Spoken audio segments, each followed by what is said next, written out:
Hey everybody, it's Aldo Gandia, and I just want to let you know really quickly that our swag shop is reopened. DeepDishTees.com is where you go, and that's tees with T-E-E-S. Clever name, guys. They're the new home of our merchandise. You can get t-shirts, you can get caps, you can get coffee mugs, you can get hoodies, you can get all sorts of good stuff, and you'll help out the barroom with the purchase.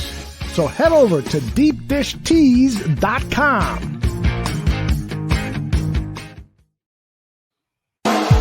You're listening to the Barroom Network. The following program is intended for all audiences. Welcome to the South Burbs Hitmen podcast with your hosts, Joe Mandel, Steven Zim Zimmerman, Vinny Parisi, and Chris Gonzalez. We're bringing you the White Sox coverage you need from the perspective of true Southsiders. Grab your Comiskey dog with an ice-cold beer and meet us at section 155. Everyone get on your feet for your 2021 South Burbs Hitmen. That ball hit deep. Way back. You can put it on the board. Yes. Jimenez in the air. Left field. He's your hero tonight. Thanks, Cubs. Over the head of Jenks. Uribe charges, throws. Out! And the White Sox have won the World Series. Alexei! Yes! Yes! Yes! Yes! Yes! History! A perfect game by Mark Burley, and what an unbelievable play by Dwayne White. First pitch starts now.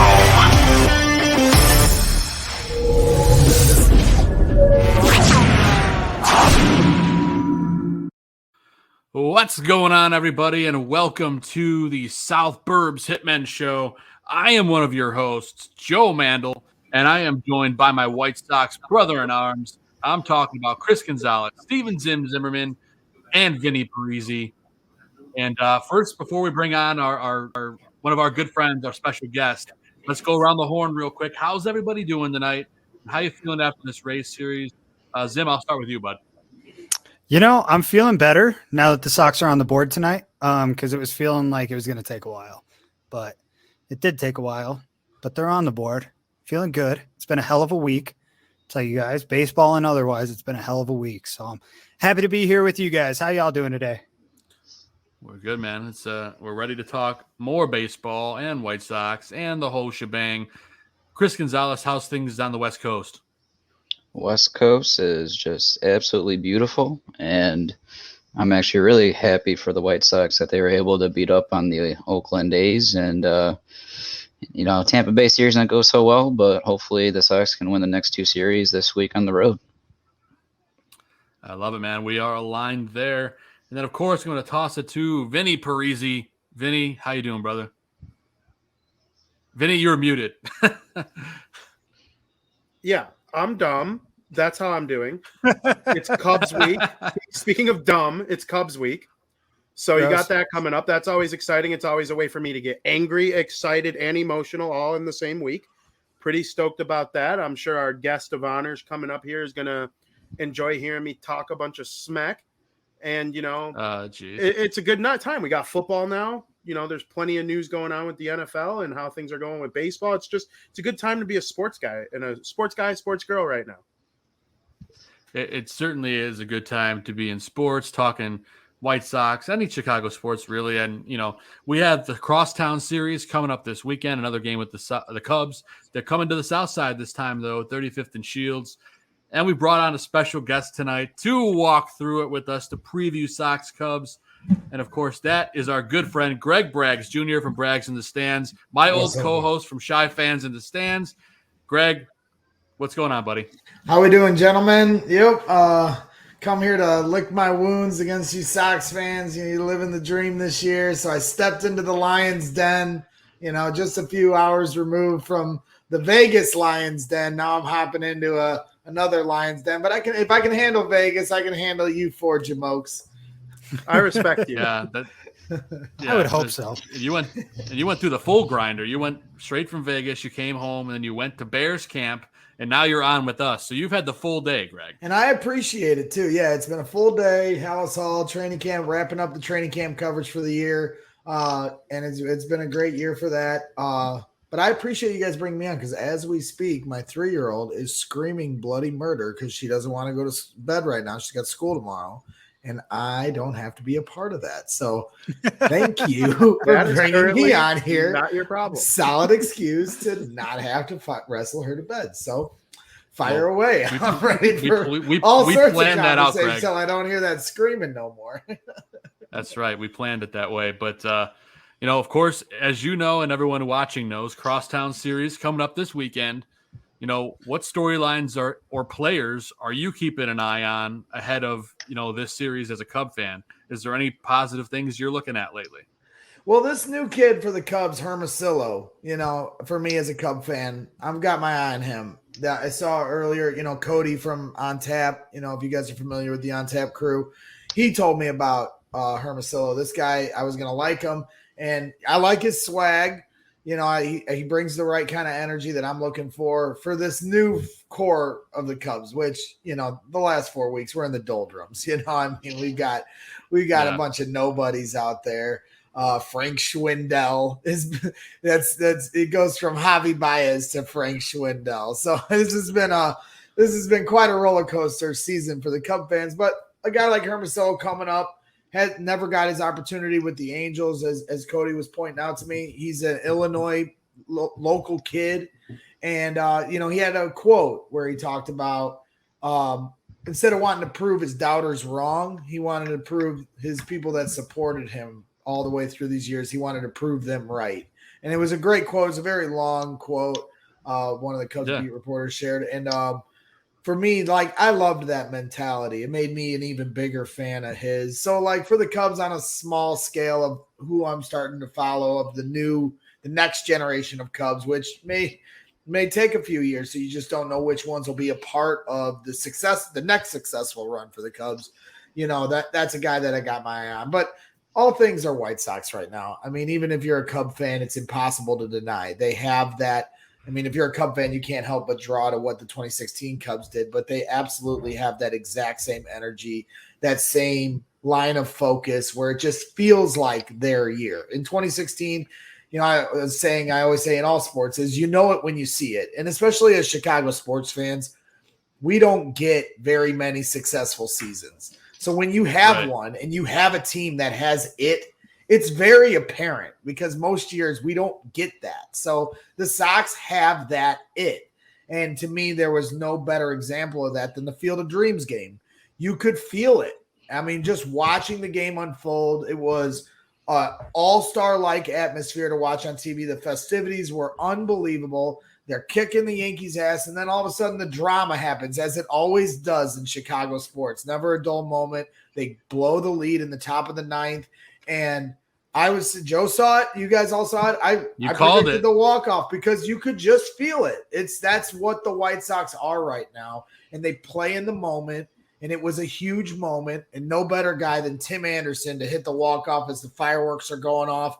And it's like every year, anytime a team wins a World Series or a championship, there's always that moment that fans point to as this was the moment you knew it was going to happen. And if the Sox end up winning the World Series and fighting through that whole journey, which it won't be easy. It's not a given, but if they get through it, they get through the gauntlet, and they hold that, they hoist that World Series trophy, that'll be the moment everyone points to, in my opinion, is that Field of Dreams game. I know they're struggling, as I was in Vegas, I heard they were having some tough time putting on runs, but it's a long season, 162 games. That's the ebb and flow of a baseball season. So that's nothing to, freak out about. Obviously, you want your team to play well every day, but what matters is about getting hot when it counts. Once you're in the dance, then it's about getting hot once you get to October. The 2005 Sox were a perfect example of that. They were the best team in baseball the first 4 months of the season. They nearly blew it all the way to the very dire end of the season, but it worked out in a sense because then it turned back around at the exact moment they needed it. And that's what baseball is all about. So you just got to hope timing-wise that's what happens for you guys. But, yeah, all eyes are on the White Sox. So as far as players I'm looking at on your end, Luis Robert getting back, already hitting bombs. Some of these guys that are just coming back from injury because they're the ones that are like the influx of that new energy, that next spark that they needed. Not that they already had enough sparks, but now they've got even more. And then the other thing I'm looking at as a Cub fan, and I don't know if they've figured this out yet since I've been gone, so you'll have to help me out if they have. But the fact that they're not using Craig Kimbrell as the closer, the guy we gave you, you got thanks Cubs for Eloy. You're getting thanks Cubs all over the place because we keep giving you guys players. Why, I don't know. But if we got to help you out, use them correctly. Craig Kimbrell should be your closer. This Liam Hendricks, I like him. He's fiery. But to me, you want that steady, calm mentality closer. I think Liam's a little too up and down. And when you get to the playoffs, that energy might be good, but it could also backfire. We've seen that a few times with him. Craig Kimbrell not only has that calm influence, but he's nails. He's been great all season long. And so if I were the White Sox, that's who my closer would be. Yeah, it's a conversation we've had on the show, and it's something that's probably going to be figured out the rest of the season. Thank God they have a half a season to figure it out. So well, I hope Tony can figure that out because I think both guys have a place in this pen. And like you said, Kimbrell, he's had a couple rough games with the Sox, but then again, Hendricks has as well. So the Cubs home run, that was a lucky one. When he gave up the 3-run bomb to that guy, that was luck, So I don't know of the other times that he might have struggled, but the one with the Cubs where he blew it, that's luck. And he's had such a great season the whole year. You're going to have a few of those moments, but it feels like Hendricks is a little more up and down. You don't know what to expect when he comes in. Sure. No, I think that's accurate. But Greg, you mentioned a little bit about the trade deadline, the acquisition of Kimbrell. We got Tepera from you guys. And, obviously the trade deadline was a tough time for you and all diehard Cub fans. Oh, yeah. Talk a little bit about your reaction when you heard that the core was traded away because, I feel for you as a fan of the White Sox and Chicago sports in general. I can't imagine just all of a sudden, all my favorite players are gone. I mean, what was that like? It was shock. I mean, even though you could kind of know it and feel it was coming until it actually happens, it's shocking. And I really didn't think they were going to get rid of all three. So when I thought they were going to keep Javi. So once they got rid of Javi, I knew all three were going. So for me, it was the Javi Baez trade announcement that had me in the most shock. I knew Bryant, we couldn't with the agent he has, Drew Rosenhaus, and then Rizzo. To me, it was his time to go. He's been here long enough. He's had a lot of injury issues, as great a career and everything he does on and off the field. I thought it was his time to move on. I thought they'd keep Javi and pair him up with Willie Contreras and build around those two guys as the energy guys and then get some stable guys around them. And then there you go. You get a little quick rebuild. But they wanted to go for as many assets as they could. It was definitely very hard to watch, as these guys build them, you guys got all sorts of statues around that stadium. And I would like the Cubs to start building some statues of these guys. And it starts with Javi Baez, Anthony Rizzo, and Chris Bryant. You guys got the World Series statue of all the guys jumping in as one. It's time to start building them for these guys because and that's where it makes it a little easier to swallow as far as the pill of trading these guys, because had they not won one, it would be even worse. But they did win one. And you have to, as a Cub fan that's an eternal optimist in all sports, you have to put that into perspective. Look at a team like the Atlanta Braves. Made it to the playoffs 15 years in a row and only won once. So beggars can't be choosers. The Cubs didn't win for 108 years. So for them to finally slay the ultimate sports dragon, you got to tip their cap. That's right, PZ. We're talking Cubs. It's Cubs Sox week. No, I'm not making a side bet with my guy Joey Two Scoops this year. No way, no how. That wouldn't be fair. I'd be eating my shirt. I'd have to get quite a bit of juice for that kind of a bet. But no, it was shocking to watch those guys go. So, but it was time. Some Cub fans, it wasn't an easy decision, but how inconsistent they've been since they won it. What do you expect them to do? Pay all these guys and expect a different result just because they got money in their pocket? it just wasn't working out. And it doesn't surprise me. They're all playing well elsewhere. It just, for whatever reason, all of them together, Schwarber included, it just didn't work. And sometimes that's just those are the breaks in sports, and you got to reshuffle the deck. You can't just expect it to change just for change's sake. That's right. So it is what it is. But I'm happy the Sure. Chicago Cubs won a World Series. It was one of my ultimate dreams to see. They got it done. So on to the next core. It is on to the next, and you guys got a heck of a player from us, and Nick Madrigal. Are you excited about his potential, or do the hamstring tear injuries kind of worry you a little bit? Yeah, I mean, when he was announced as part of the trade, I was like, man, because I follow a lot of different Sox fans because of all my Bears following stuff, so there's a crossover there, and I couldn't tell if Sox fans liked this guy or didn't like this guy. So I didn't know what to make of it. It seems very split down the middle. So I'm still in a wait and see with this guy, having only watching. I mean, I'm not dialed into the Sox the way you guys are. So I need to see him more in a Cubs uniform to make a fair assessment of how good he can be. But, it sounds like for all analysts in Chicago that follow both teams extremely closely, they felt the trade was fair. So as long as I'm hearing those kind of things and we're not getting fleeced like we all knew the minute we gave up Eloy Jimenez and Dylan Cease for Jose, which most fans, you could, right away were saying the Sox won that trade. You didn't hear that as much with the Kimbrel move. It sounded like the Cubs got a fair deal in that. So you owed us because you fleeced us on the last one. So I hope he does work out, a little Joey Cora action there, it looks like. Yeah, man, he's a great player. He's, as long as he comes back healthy, I think it's going to be a great thing for you guys. And, I'm going to miss him. I know it's going to be worth it to get Kimbrel if we get that World Series. But, for me personally, I was a big Madrigal fan, and, a little sad to see him go. But if it gets us over the hump, then it's worth it. But hey, he's not going far. I can still watch him on the north side of Chicago. You need that closer. You need that guy, that bullpen. If you want to win a World Series, it gets so chaotic once you get into the playoffs. So many different pitching changes, and it'll feel like there's a collapse coming, and you need that bullpen to hold it down. Every game's a battle. Yep. It's like a whole season each game, and so especially when you get to the World Series. So the Cubs, when they traded for Aroldis Chapman, they had to give up some guys for that. But if they don't make that move, they don't win the World Series. And there was somebody, I can't remember who tweeted out, but they were like, I feel like whoever trades for Craig Kimbrel is going to win the World Series. Well, guess what? You guys did. So, it's definitely going to help your case when you get to October. I like that mindset, Greg. I appreciate that. And, that's what I got for you, but I'm going to pass you over to Vinny Parisi. Vinny, why don't you take things away, brother? First of all, Greg, thank you so much for joining us. I'm a huge fan. We never actually got to meet until now, so I appreciate you coming on. It's, of course, some good insight there. And, you brought up a couple times the stuff that the trades that went on from the Cubs, Javi, Anthony, Chris. You touched on the ones the White Sox made a little bit. You talked about Nick Madrigal. You're also getting Cody Hoyer, who's a great pitcher with plus stuff. He just got to work on his command a little bit. Then you got a prospect who could throw 100 in exchange for Tepera. They hope they can get him to develop and actually work out. Bailey Horn, I'm talking about. Do you have overall thoughts on the two trades combined that the White Sox and the Cubs made?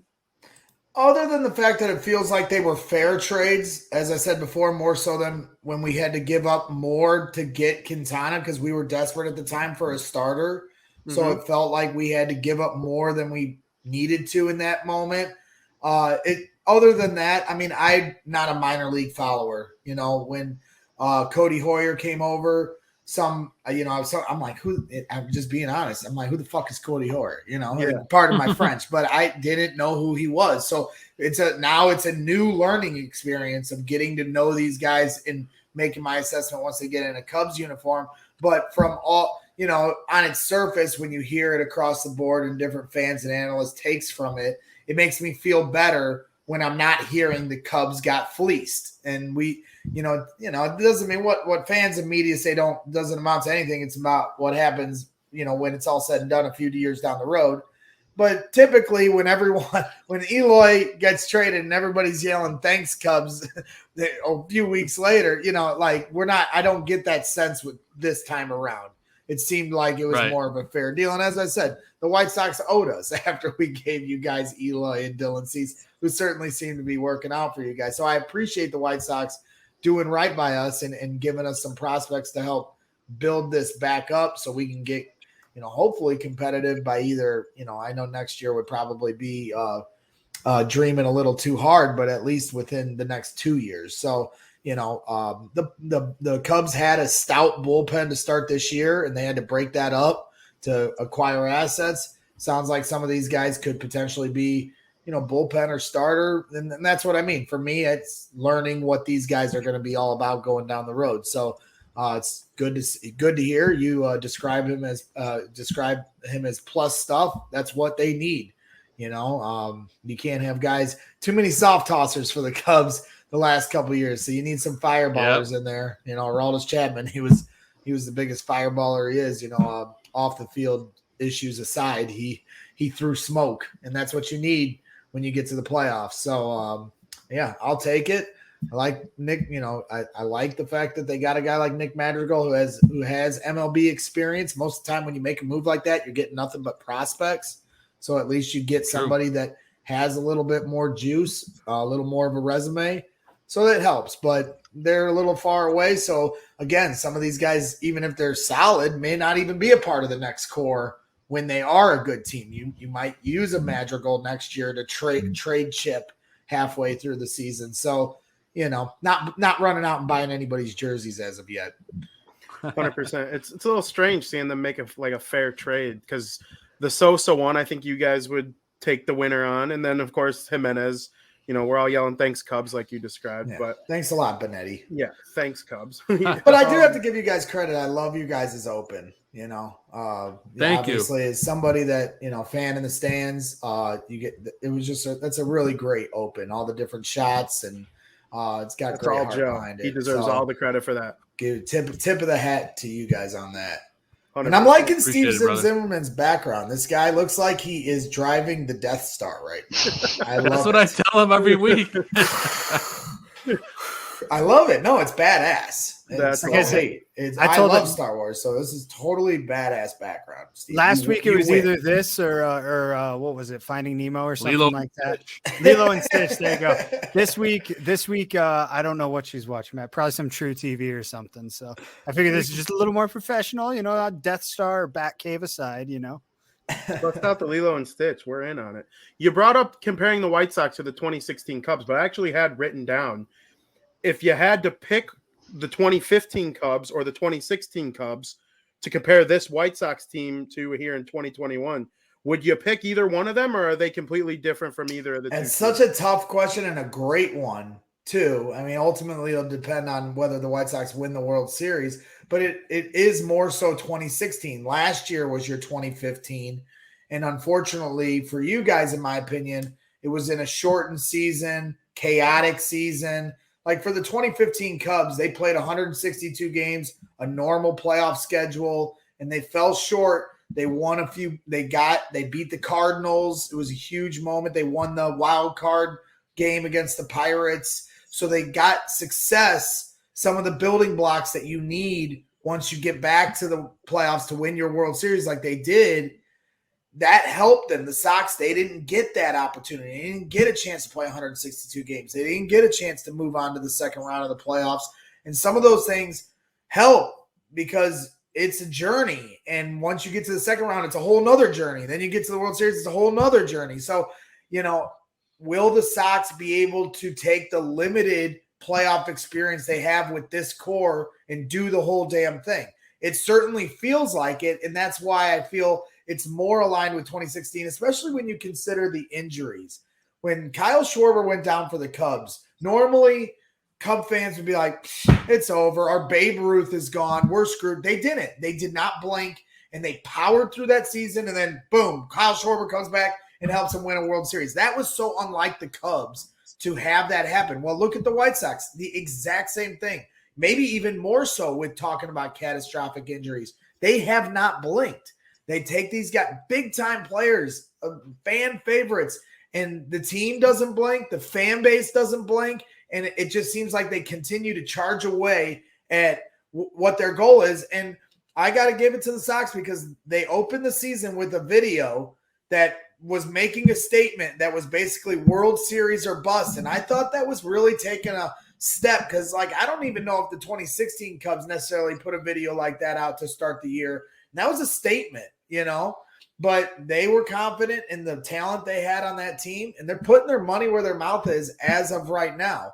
Will they get through it all? I'm sure Yankees, Sox, and the ALCS is going to be a hell of a battle. But until we get to that point, yeah, it absolutely feels like the 2016 Cubs. For me, it's impossible to not make that correlation. They have the exact same vibes. Now, the Cubs, they barely won. Barely. And it won't surprise me. I know that when the 2005 Sox won, it felt like a walk in the park the way they did it. And it just everything fell their way. And that was sweeping series, and different players in each round had injuries for the opposite team that certainly helped in ways. Mm-hmm. This is the Cub fan in me coming out with the things I used to say to Sox fans, but it was true. They had some things fall their way. Roger Clemens was hurt in the World Series. Obviously, that doesn't help the Astros. So it probably will not go that way this time. They're going to probably have to fight much harder to get this one. It doesn't normally come as easy as it did. It will Eloy Jimenez fucking run to first base on a drop third strike? I don't know. We'll find out, but as of right now, it definitely feels like their time, but it ain't. It certainly isn't going to be easy. Nothing ever is in the city of Chicago. Yeah, it's hard to win. You look at the last couple World Series champions, and we're talking game sevens or, crazy stuff all across the board. But I got special permission from Mr. Joe Mandel to ask you this question. Oh, boy. Because it has absolutely nothing to do with baseball. But I have to ask you while I have you in front of my face. Does Matt Nagy annoy you as much as he annoys me? Yeah, absolutely. I mean, I root for him. I root for him just as much as I rooted for any player to land your plane. I mean, no, he's not trustworthy. He annoys me beyond belief. I've tried to tell people for years that he is just as big of the problem as it was the quarterback that everyone wanted to dog and drag through the mud. And I got called a truther for that for a long time by guys like Chris Bleck. And now all of a sudden that he's gone, it's okay to now point everything towards Nagy, and there's no truther sentiments attached to the people saying those things. And people, I think, I thought people learned their lesson last year when Nick Foles came in and it got significantly worse. But apparently they didn't, and it was still easy to continue to blame everything on Mitch because Chicago loves a scapegoat. Boy, do we love our scapegoats. And, not absolving Mitch Trubisky of the blame of not being good enough. Obviously should have drafted Mahomes, should have drafted Watson. We know the whole story, but I've just always said he's not as bad as everyone makes him out to be. With the right coach and the right team around him, he could have been competent or someone that you can win with, not someone that's, going to be headed to the Hall of Fame or anything like that. In 2018, I thought he was on a trajectory to be one of the best Bears quarterbacks of all time. But the last couple of years, it was obvious he wasn't. But it was also abundantly clear that the rest of the team didn't have their stuff together. And that's a reflection of Matt Nagy. All the undiscipline across the board, drop passes, penalties, no understanding of how to run the ball, no understanding of how to balance the run game off the pass, situational third down play calling. Pitching it to Cordero Patterson when you have David Montgomery, walking up to the podium after only running it 6 times and saying, I didn't come here to run the I formation. These are serious red flags. We didn't bring you here to run the I formation, but the I formation is very important to run for any football team. You're not reinventing the wheel. It's football. I promise you the Kansas City Chiefs, who he's trying to replicate, they run the I formation. So Matt Nagy is an egomaniac and sometimes definitely feels like he's in over his head. And it's scary to see if he's going to be able to figure this out. It felt like with the acquisition of Justin Fields and the turning of the vibes, because it was getting real dark there for a minute when we were lost at sea with no quarterback. So it was easy to get back to getting lost in the sauce. But now, after we had our fun for one preseason game, and then Mitch comes in here and trounces us, and Justin Fields' head almost gets knocked off. And now we're back to now all the arrows, and I've said this for a while. For anybody that thought Matt Nagy's leash got extended a couple years, I try to tell people, slow down, because it's a long season, and the more we see those things, those inconsistencies, those what are you doing moments, or what did you just say in the podium moments, the more he does those, the more we're going to be like, wait a minute, you're the problem. You're the problem here. And that's what you're already seeing. We're not even into the regular season yet. And he's got a tough decision to make on when he's going to bring Justin Fields in. He's become public enemy number one because of that. And, his whole coaching career hinges on that decision and getting it right, however he wants to do it, but it has to be the right way. And so, I'm definitely just as annoyed with him, but I also root for him. Like, I think, again, you got to keep perspective, just like with the Cubs. Is it disappointing they didn't win 2 or 3? Sure. But as I said, the Atlanta Braves only won 1 in 15 years. Does that mean they were a crappy franchise? No. That's just how it is in sports. So you have to carry a little perspective with Matt Nagy as well. He has a really good record, win-loss wise. Yes, it's been aided by a defense that he doesn't necessarily run, but it's his team, it's his watch. And when he came in here, before he got here, the Bears were terrible for 10 years, never made the playoffs once. They were as unwatchable as any football team you could possibly have. And since he's gotten here, they made the playoffs twice, albeit it's had its ups and downs. And so, it's definitely – we've raised the bar of expectations, and that's because of what Matt Nagy has tried to build here. Now, is he in over his head to try to get us to the Super Bowl echelon?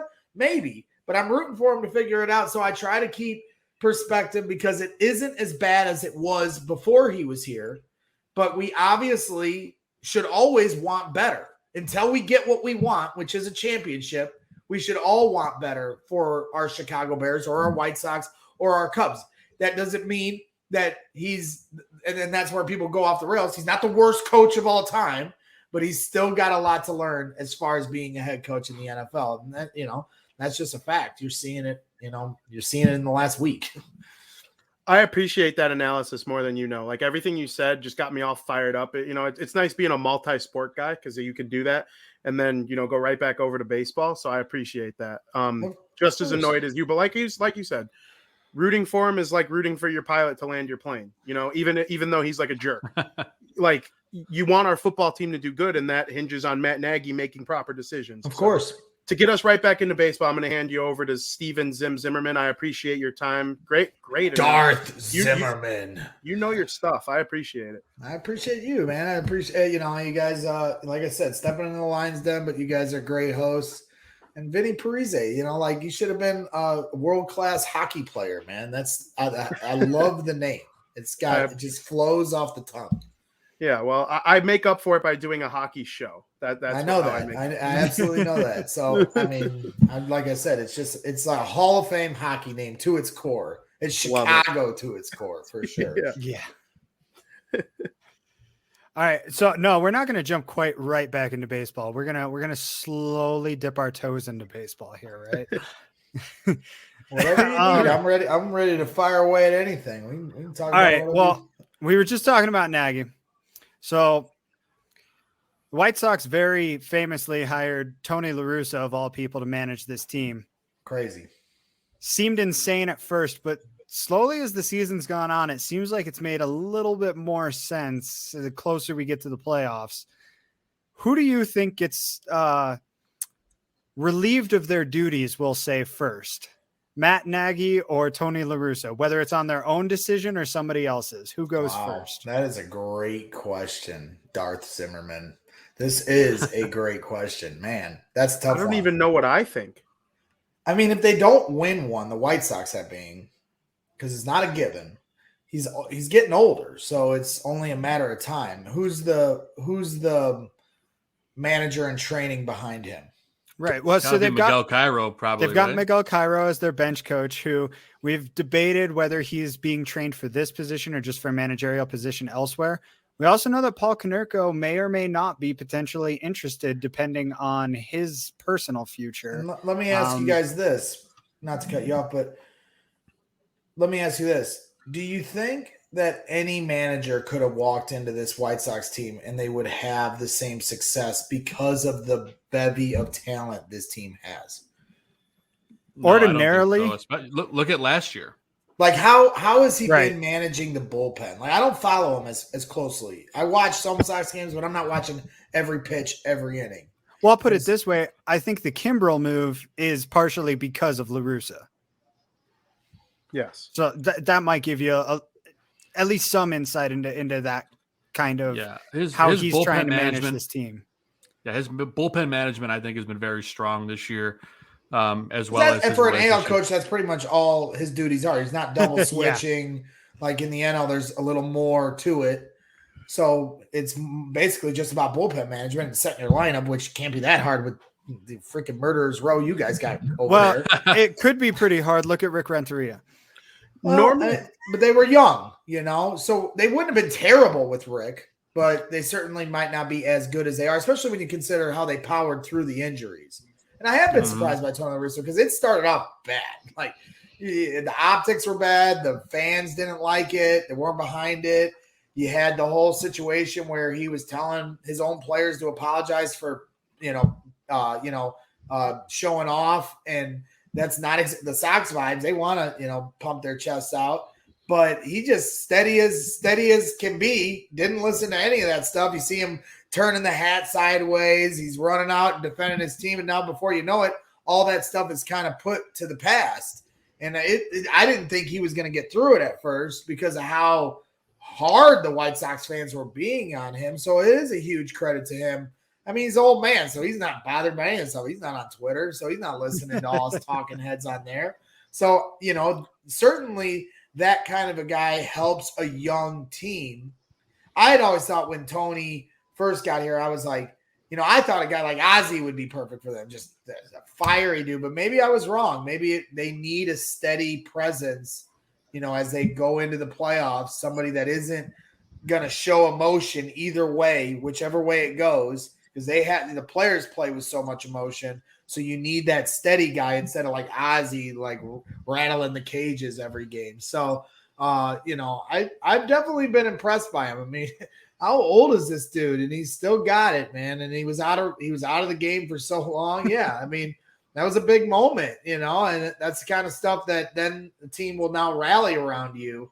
So as Tony La Russa was a manager of our rivals in our division, the Cardinals, many years, him versus Dusty Baker, and I've seen plenty of great teams, that would do anything for Tony La Russa. Cardinals players stand by him to this day. So yeah, I was just surprised he still got it at that age. You'd think, oh, he's kind of not all there, up there, with his age, but he's not showing that. It seemed like that maybe at first, but I think that was just fans being emotional. So that's a great question, Steve. I mean, at this point, the smart money is on Nagy losing his job first, because I would say Tony's probably got at least this year and next year, possibly 3 years. You think that he would go 3 years if they were successful each year, but not necessarily. Yeah. I think if he wins the World Series, he retires, right? Do you guys think that? I completely agree. I agree. Yes. So let's say even if if it's they this don't year. win the World Series, but they're just really good for the next 2 years. Does he manage for 3 years, or does he dip out after 2? I think That's it's fair. I think it all But depends Matt on if that could champion. get fired after this year if he screws this up. So the smart That's money is on Matt right now. Yeah, But I if the don't White think Sox La win the Russa's- World Series, that's in October. He could retire right after that. I don't Right. think La Russa's going to get fired. He's Not gonna even re- fired. he's He gonna leave. said He's gonna just leave. not the coach either way, through retirement or firing. right. Yeah. So- who will have the longer tenure as of So from this that's moment? $1 million. That's a great question, Steve. It is a really Right. tough one. I You know, genuinely think that they could actually both no longer be coaching by this time next year. Like within a matter of weeks, this baseball off season and, shortly after the football season, I think literally in about a 7-week period, La Russa could retire and Nagy could get fired. That's just my opinion. I think it's totally I possible. hope Nagy doesn't get fired, because that means the whole season went to Yeah, crap. exactly. But you're 100% right, and especially the way things are going right now. But we're emotional as Chicago sports fans, and I think people got to let the season play out and let's see how it, because at some point Justin Fields is going to save us all. We all know this. Oh, that's right. That could include Matt Nagy too. He will lead us to the promised land, 100%. God willing. So all right. Now to go back all the way to baseball. We're done with the football. At least I am. I'm going to actually be in town this weekend for this Sox-Cubs series, right? Very nice. Joe's taking me to a game. He's an amazing co-host and, an okay guy, but he's all right. He's all right. No, he's the best. Joe is my brother in arms as well. I'm so excited to go see these two teams play each other in person. I've seen the Cubs, I've seen the Sox, never against each other. Oh man, you're in for a treat. What are some of your favorite moments, either that you've seen live or that you've seen on TV between these two teams, the Eloy walk-off or the Przynski Barrett fight are probably some of my favorites. That's the top. That goes to the top of the list. Of course. I'll never forget where I was. Just gotten off work early. It was a Saturday. Get home. I was still in my work clothes watching this play develop. And I went crazy. I mean, it was just, and at that time, the White Sox Cub rivalry was at its peak because both teams were good. Yeah. The Cubs had almost won a World Series. Then the Sox were good. And when both teams are good, which rarely happens, this is the kind of stuff that happens because the players feed off the energy of the fans. And when both teams are good, when it's the other way around, and it's just one fan base just mocking the other team for being so terrible, and it happens both ways, and this time it's the Cubs fans that got to wear it. It's pretty docile in the crowd because the other team that sucks, their fan base can't really get too fired up. But when both teams are good, this is the kind of stuff you get on and off the field. There's fights in the stands, there's fights on the field, and that was an ultimate peak moment for Cubs and Sox. There's no question that's where it starts. And there's been so many different memories. I mean, of course, you had who hit the grand slam walk-off around that time, Joe, for the White Sox against the Cubs. Oh, jeez. Not Jose Valentine? Not Jose. No. Carlos Lee hit the grand slam walk-off. That was a big game. I think I might have been at that one.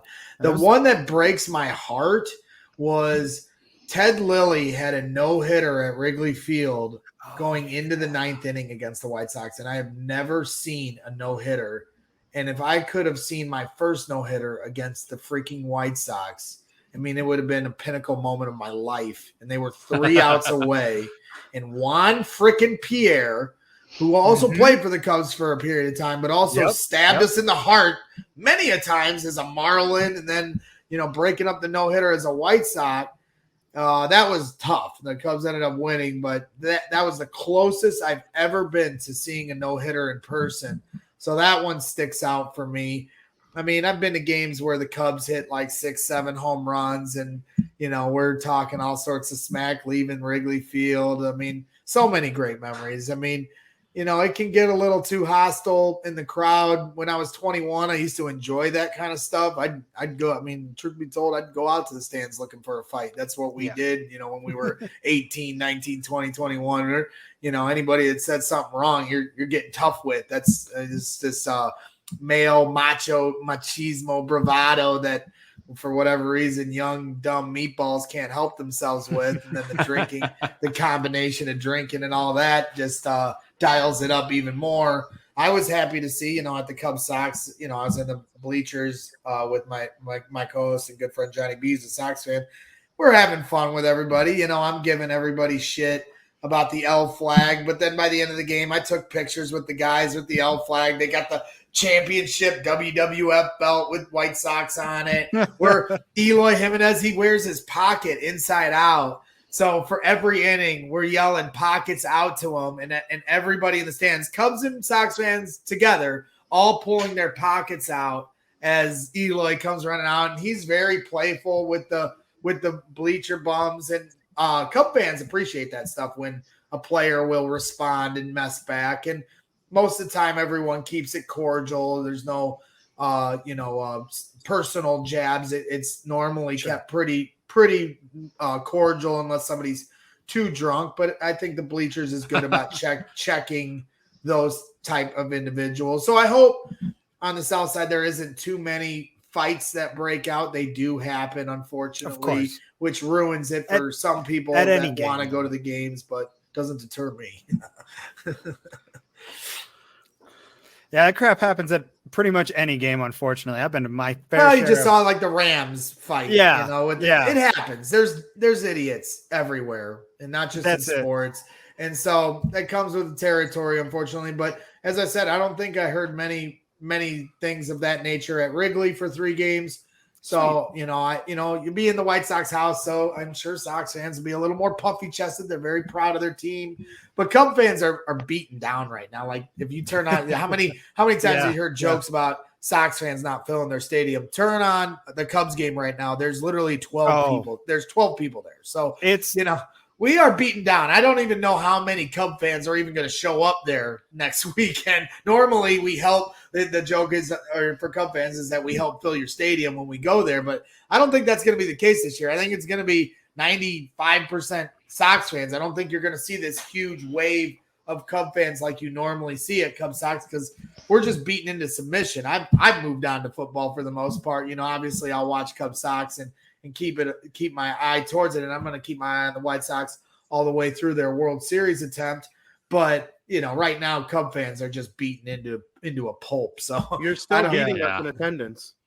I mean, that doesn't surprise, but how do they work those numbers? Because there's literally 12 people there today. So do they attendance of tickets actually scanned when they come through, or is it tickets bought for the game? I think it's sold. Yeah. I've always wondered that too. And like, how does the attendance or the capacity of the park play into a factor too? Like, I don't know. And you remember when the White Sox won the World Series that year, their attendance numbers weren't that great. It was the next year was way better. Yeah. It was the next year where they nuts. set the record insane. or they passed 3 million or whatever the number was for the first time in their franchise history.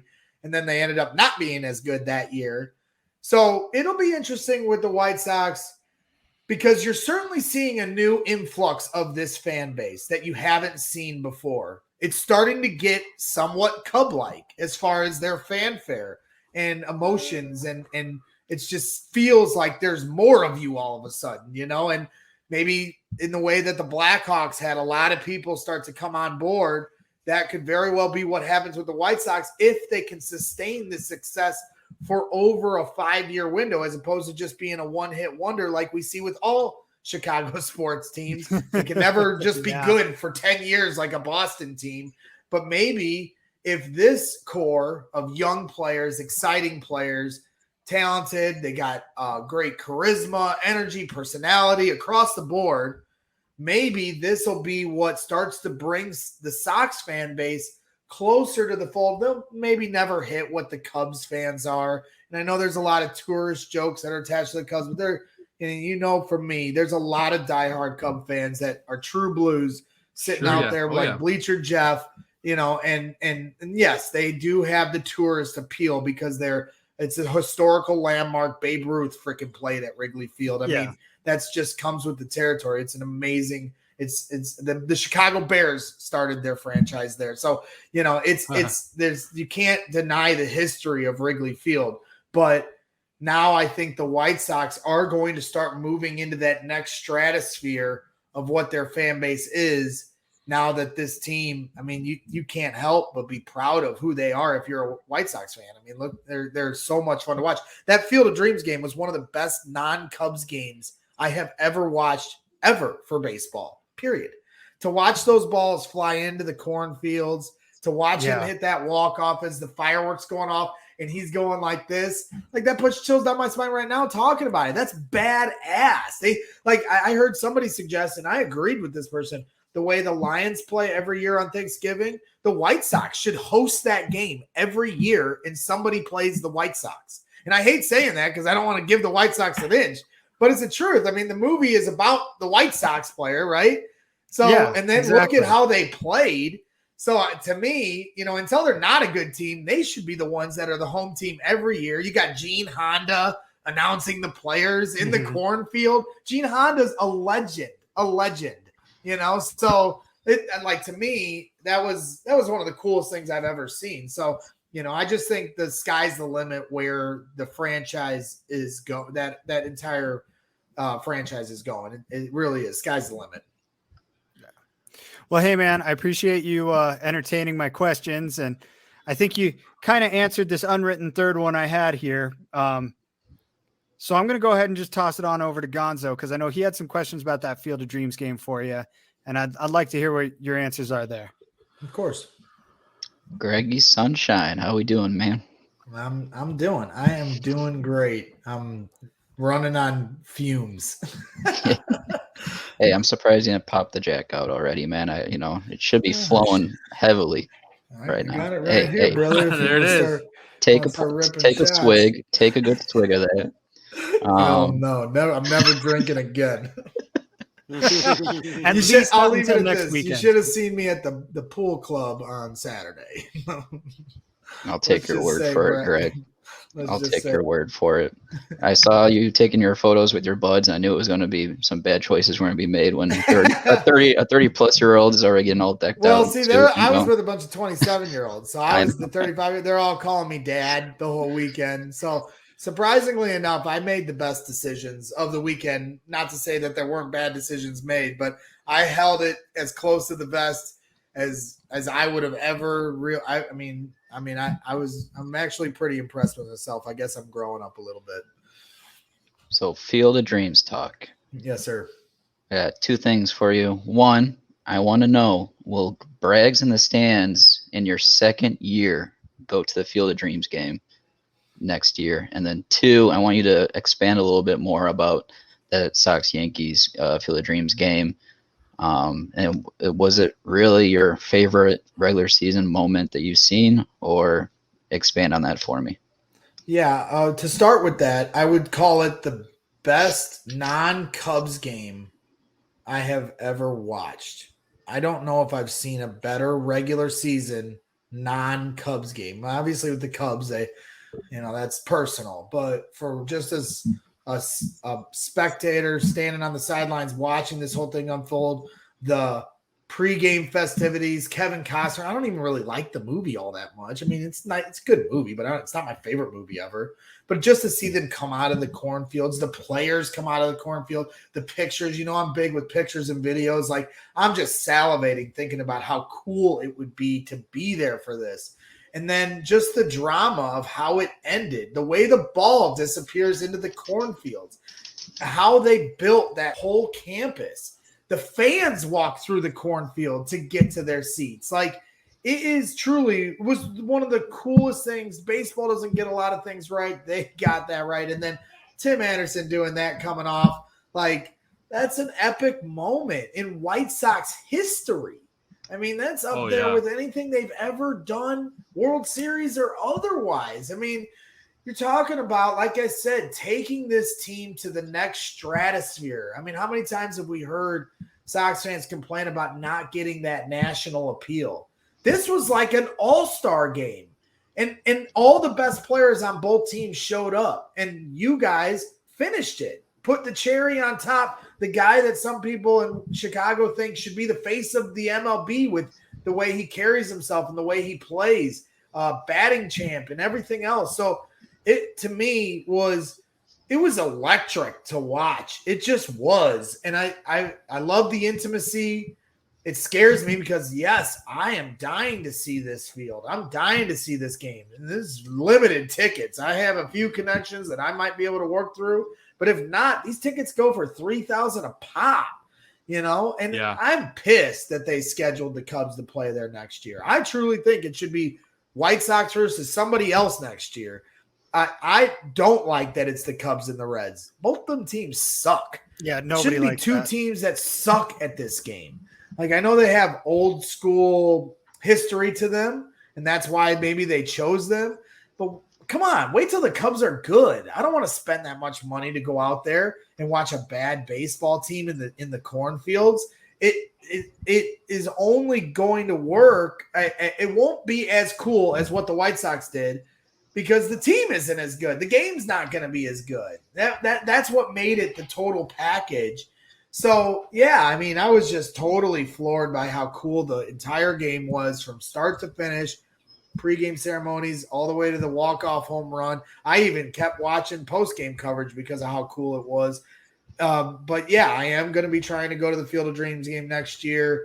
Like I said, I have a few connections that I'm going to work those angles on, and I'll stay at Tooch's house to save money. And, it's like, I don't know what else to, I'm nervous about, like having to shell money out for a bad baseball team that's going to play in the cornfields. It kind of irritates me that I knew it was only a matter of time before they play there, but I'm disappointed that they picked next year. I really am. So I'll be there, but I'm going to be disappointed unless the Cubs somehow are a better team than anyone anticipates, which I don't think is a great chance. Well, I know that if you do go there, you're going to get some great moments. Just knowing you and oh my God, how hard you work with around stadiums or fields in general. I mean, we have all seen your hard work at play. Absolutely. This next topic that I want to get to here is going back to kind of what you said about 15, 16 Cubs from that perspective of down the stretch in the season that you've witnessed in recent years here. But what is one thing for the remainder of the regular season for us Sox fans would you want to see from this team headed into what we call Soxtober? I mean, not much. They've shown everything they need to show. Now, like I said earlier, it's about them getting hot at the right time, and we won't know if that's going to happen until the playoffs start. It's all fun. You guys get to live it up. I'd stop. If I was a Sox fan, I'd stop complaining each day to day until you get to because when the playoffs start, it's money on the table time. So yeah. I'd enjoy this while you got it because when the playoffs start, the fun's over and it's stressful. Because, you only get so many shots at this. And the Sox, I'm sure, will be great for years to come, but it's not a guarantee. Look what happened to the Cubs. It could turn – look what happens to any Chicago sports team. We're club dubbing for Bears 100 thinking we're going to the Super Bowl in 2019, and it's been a complete crap show since then. It was embarrassing how we were giving these guys the flowers at Bears 100 and what they showed in 2019, the first game out the gate. So we're always one corner away from being slapped with some humble pie.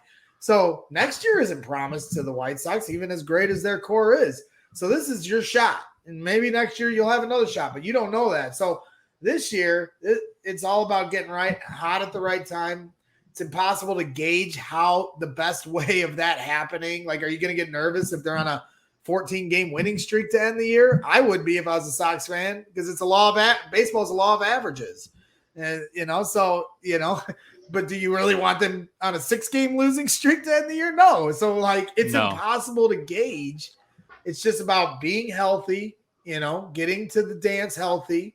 And then when it starts, stepping up in the clutch like they did in the Field of Dreams game and getting hot at the right time. And it's just – It's if it's meant to be, it's meant to be, man. And it's impossible to gauge how that's going to go. But no, there isn't too much I'm looking for other than I do believe Craig Kimbrell, and I know it just got put in the chat and maybe we jinxed him here talking about him today. I guess he gave up the lead, but he probably gave up the lead not as the closer. I believe he should be the closer of this team. I stand by that. I watched him all year this year, and he's nails in that role. And I think, if he's shaky as the setup guy and Hendricks is up and down, I know he's got a lot of talent when he's on, but if he's up and down as the closer, switch them and see how they fill those roles. And you got to try it now. You can't wait. Try it now. And to me, it shouldn't be a try thing. You trade for Craig Kimbrell, he should be your closer. I don't know if Liam Hendricks would take offense to that or something. I mean, come on. That to me was a no-brainer move that he hasn't made yet. So I guess if anything, because there's really nothing else. I mean, that's it. They got to figure that 8th and 9th inning out. And other than that, it's just about staying healthy and getting hot at the right time. That's it. I can appreciate that perspective that you said because, for us Sox fans, we see how toxic the Sox Nation is on Twitter for just about anything. And lately, White lately, Sox Twitter gets fired up. Yes, lately it does. they've been getting Wow. on. They've been getting on Johan Mercado, even though he's on a 10-game hit streak. But it is what it is. I guess Sox fans that don't get to appreciate this type of seasons too much have that negative nature and complain about anything, even though the team is 18 games above 500.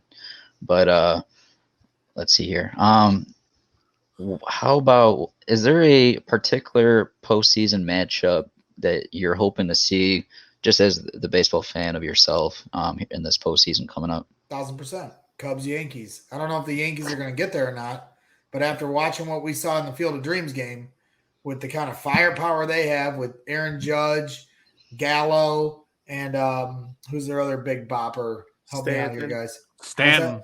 Giancarlo Stanton. And Rizzo. Right, and then Rizzo, who didn't even play in that Field of Dreams game, versus your Murderers Row. You got the original Murderers Row team and the new Murderers Row, the new era Murderers Row. That's 1,000% who I want to see.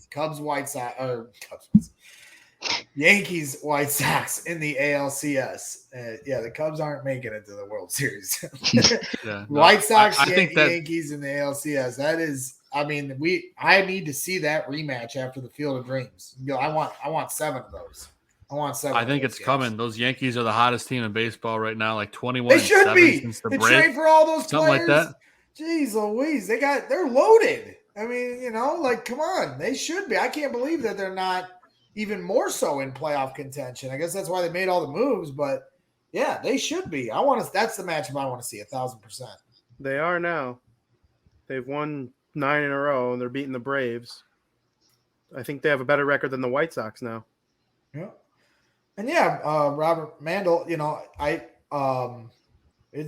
that's not an exact science about how you get hot at the right time. As I said, the 2005 White Sox were plummeting and they almost missed the playoffs. People forget that. They were about to blow it in like 69 Cubs epic proportion, and they just held on. And then all of a sudden they play the Red Sox and El Duque has his big and then all of a sudden it all flips, And so, sports are weird like that. You just don't know how it's going to go or what's going to be that thing that changes the momentum.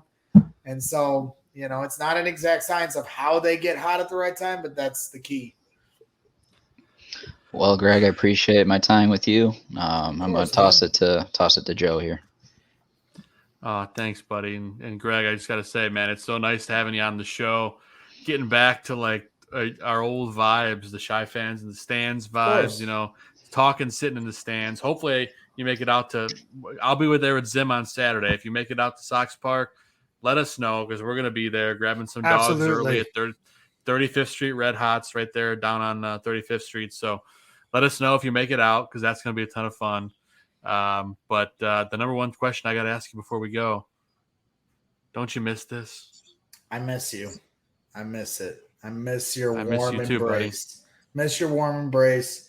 I guess we should just call it now, since we're just avid Batman fanatics, that when the Batman comes out, we make sure that's our date.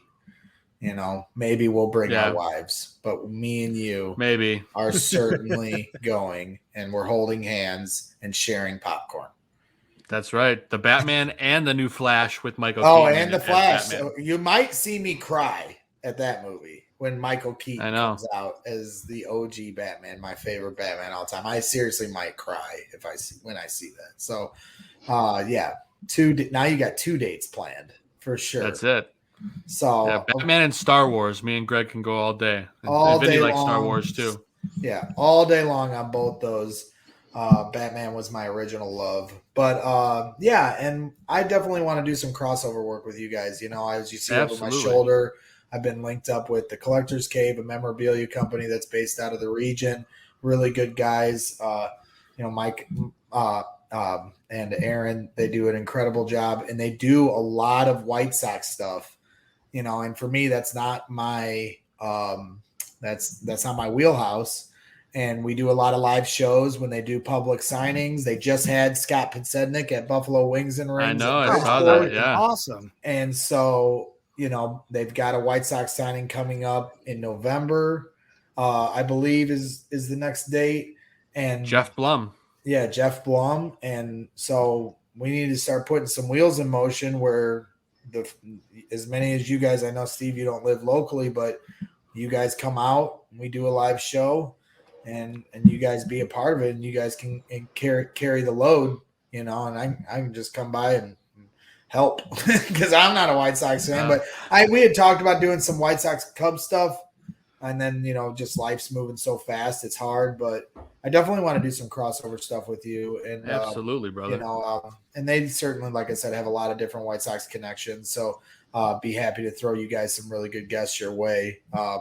It's just life. It has not slowed down for me since I moved into my new house. So trying to do everything I can step by step, but still hold true to my house, home, family, and job. Sure. Which, as you guys can see, is a juggling act. But certainly we need to set these things up, put some wheels in motion. I can certainly help out as much as I can. And Joe, I will always be there to help out in any way I can for you, my brother. Of course, you guys too, but Joe's on a different level. We've been through the battles. Hey, I kept you dry during 2 tornadoes, so I should be somewhat up This there. is true. I apologize, Chris. This is true. Between you and Acevedo, you guys are godsend. And my wife. I shouldn't leave out my wife. I'm doing a live show with my first ever live show, Jim McMahon and Catch, and I've got tornadoes going out behind me, and Jenny's like, stop doing the show. I'm like, never. Like, I would be damned if my first ever live show ends like that. So I got Chris tearing down my set behind me, putting all my electronics in the car while we're just babbling along with freaking Doug Plank and everything else. So yes, Chris, you are owed a huge amendment or whatever word. I'm losing my train of thought trying to come up with the verbiage after 4 days in Vegas. But you are a commendable friend for doing that day and just coming out to show your support. That does mean a lot. I know it was like your last day in the area, and I'm always very humbled by all the support I get. I never really thought I'd do any of the coverage that I do. So for anybody to reach out, and especially to come out for something like that meant a lot to me in a big way. So I really do appreciate that on a big level. Well, when we collab, you could take my spot while Vinny and Joe do the shows, because when I'm on the West Coast, you can take my spot, and I know you do a solid job at it. So. Yeah, and maybe next year when we get a little more time, if my life ever does slow down and we can actually plan it correctly, we can try to do something where you guys come to town, we do a full show. Maybe we can get a guy like Ozzie Guillen to show up. Who knows? Oh yeah, love it, Greg. And yeah, man, we, like you said, we appreciate the hell out of you, and we love you like a brother. Why don't you tell everyone, you talked a little bit about your coverage and all your stuff going on, but why don't you tell everyone, 1, where they could find you on social media, and 2, kind of what you got coming up this football season? Yeah, of course. Training camp just wrapping up. Did a lot of fun coverage. I was proud of myself for what I put out here in the last month for Brags in the Stands, which is the show. You can see it over my head there. Little logo action going on. And it's been a year in the making. You guys are probably coming up on your 1-year anniversary with what you guys are doing as well. And so it's been 1 year of doing this now and building it up slowly but surely. And, you can find me on YouTube, Facebook, or Twitter. Just search Brags in the Stands. Or if you want to just find my personal Twitter account, which I do a lot of coverage on, at GBragsJr23.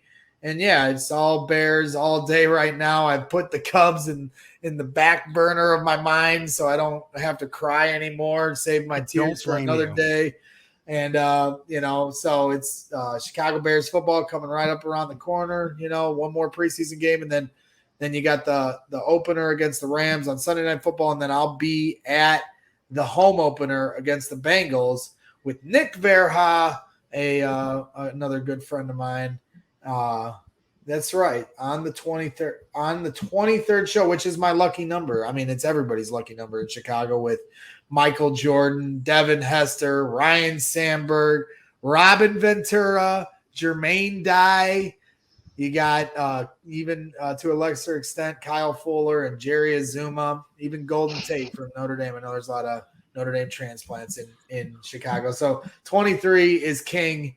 in Chicago, 23rd show. So that is fitting, no question about it. So appreciate you guys having me on today, like I said, and thank you guys for all the support. I try to do my best to throw the support back. That was a cool video you got, Joe, of and Vinny. I think you had a video of it too, of Justin Fields throwing out the first pitch at Comiskey, as I still call it. That was a great moment. Really cool. It was cool. The people were fired up. Yeah. When somebody commented like, "Oh, the White Sox fans are being quiet," I'm like, I don't know if the video just didn't come through right, but it was loud there. I was so pissed when we drafted him. I knew he was going to be at Wrigley that weekend of the weekend we drafted him. And I had tickets for Saturday. And I just knew he was going to be there on Friday. And I had to work. Sure as shit, he's out there. He didn't throw out the first pitch. He was just in the skybox. And I was furious that I was not there to capture that moment because I'm all about capturing the moment at a game. So that was really cool that you guys were able to be there to see that. So let's not tear Justin apart with what baseball team he wants to pick. Let's just leave him with the Bears. He could pick both. That's fine. Yeah, root for all Chicago sports teams. When That's you're right. the Bears quarterback, you're better off that way. He could root for the Cleveland Guardians for all I care. Help us win a damn Super Bowl. Amen. That's absolutely That's it, man. Echo those sentiments. But yeah, again, I appreciate you guys having me on tonight. It was a lot of fun, man. I love chopping it up. I wasn't sure how well I was going to be able to hold my own because I've been off the baseball beat here for a few weeks, but I knocked the dust off and I did my best for you guys. Hey, it sounds like you've man. watched more games lately than I have. So, if I can fake it, you can fake it. Yeah, well, it's always, I got the setup here, so you always got one TV that's dedicated to your White Sox, and I'm jealous over here.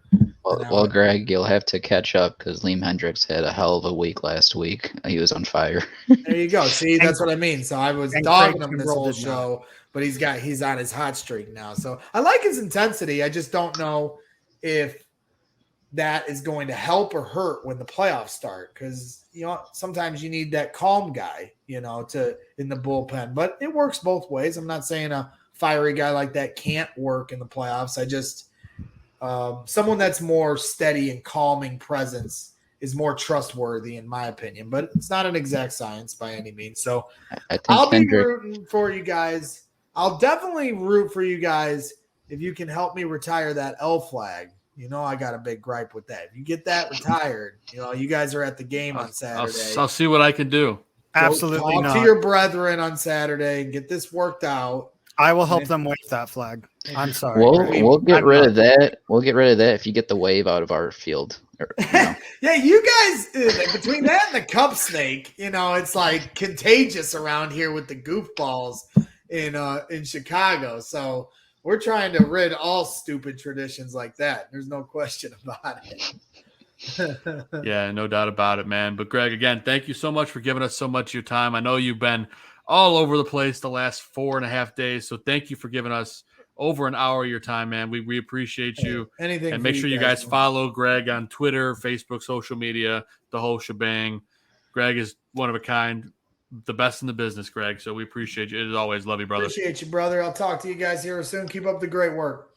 Thank you, Greg. Hope to see you this weekend. Bear down. Bear down, boys. Later, Greg. Okay. And that was Greg Braggs Jr., everybody. Somehow I removed Gonzo from there. I did that on accident. So sorry, buddy. Honestly, God, that was a mistake. Was not an accident. It actually was, but that's all right.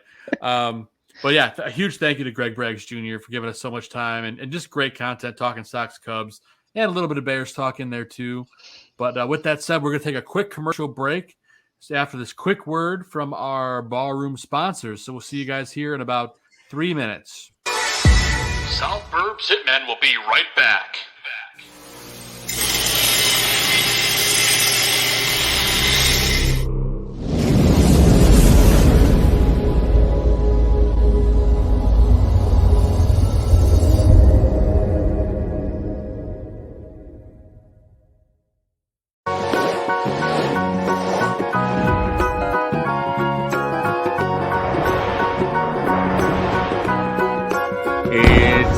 The Mikey Bet Show, the Mikey Bet Show. Do you know the Mikey Bet Show?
Burbs Hitmen. And we are back. Thanks, everyone, for sticking around with us for a great interview with Greg Braggs Jr. talking Sox Cubs ahead of this weekend series. And, of course, during that interview, the Sox lost their game with the Blue Jays today. 2-1 was the final. Close game. Lance Lynn, another great outing, wasted. Vinny Parisi, I'll toss to you first, man. What are your takeaways from this first game against the Jays? Tim Anderson is wildly important to the Chicago White Sox. When he's not leading off the game, it puts everybody up a spot in the lineup. And there have been plenty of times in this game and the two that they lost to Tampa Bay where there were runners on second and third, and someone like Danny Mendick or Sebi Zavala would come up to bat, when in reality it should be someone like Robert or Jimenez or Moncada and Tim or Hernandez, depending on how Tony decides to shake up the lineup.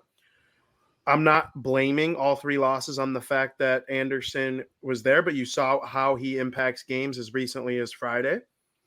And when you take out a stud like that, a batting champion, a championship caliber player like that, it impacts everyone. And if you got someone like Moncada getting hot now, and, Jimenez is playing real well and Robert's starting to hit, and we all know about Abreu, you put Tim Anderson in front of those guys and it changes everything. So I'm annoyed that they ended up losing 2-1. It felt like the type of game that Anderson would have impacted. Yeah, and I agree. But, guys, I got to ask, too, now with it being 3 games that we haven't seen Tim, are you guys a little bit worried about, whatever his soreness is he's dealing with? Is it just a little bit of rest to get ready for the postseason? Gonzo, you're shaking your head. Thoughts? Yeah, they've been pretty consistent at being cautious with the players throughout the season. So I just think they're resting Tim up kind of similarly with what they'll probably have to do with Abreu coming up here as well. And they're doing the same with Rodon, because I know Chuck had Rodon on in his podcast last week, and even Rodon, because Chuck asked him, how's the shoulder? And he's like, what shoulder? We can call it whatever it is, but, I'll be ready when when Tony says so. Similarly to, everyone else, I think Timmy will be back here hopefully by the weekend here. I imagine he would be. And we'll be ready to roll. But like Vinny said, this is very important. Go ahead, Vinny. There's been one thing brought up more than once, and it's the fact that Tampa Bay and Toronto both are on turf, and Tim Anderson's dealing with leg soreness. So I don't know if that's a reason. I'm not a doctor. I don't play on turf. I think both stadiums kind of stink. But I just wonder if they were playing at home, would Tim Anderson be playing and not feeling as sore? Because I'm sure that running like that on turf impacts the legs a little differently than if it was just some soft dirt. It also begs the question, because the Rays just got to Toronto, because they were playing in Buffalo at the AAA stadium. So if this was still in Buffalo, would TA be out there on the natural grass surface and that AAA field? Possible. But it's possible, but who knows? I think it's just precautionary. They'll get him back probably by the weekend with the Cubs here at home, and we'll probably see Rodon as well. So if it were the playoffs, he'd be playing. Yeah, I'm confident of that as well. And Steven Zimmerman, let me toss to you quickly. I know we just talked all about the Cubs-Sox series with our buddy Greg Braggs Jr., but after this Jays series, we got to go and take it to the Cubs, because we need to go on a big streak here.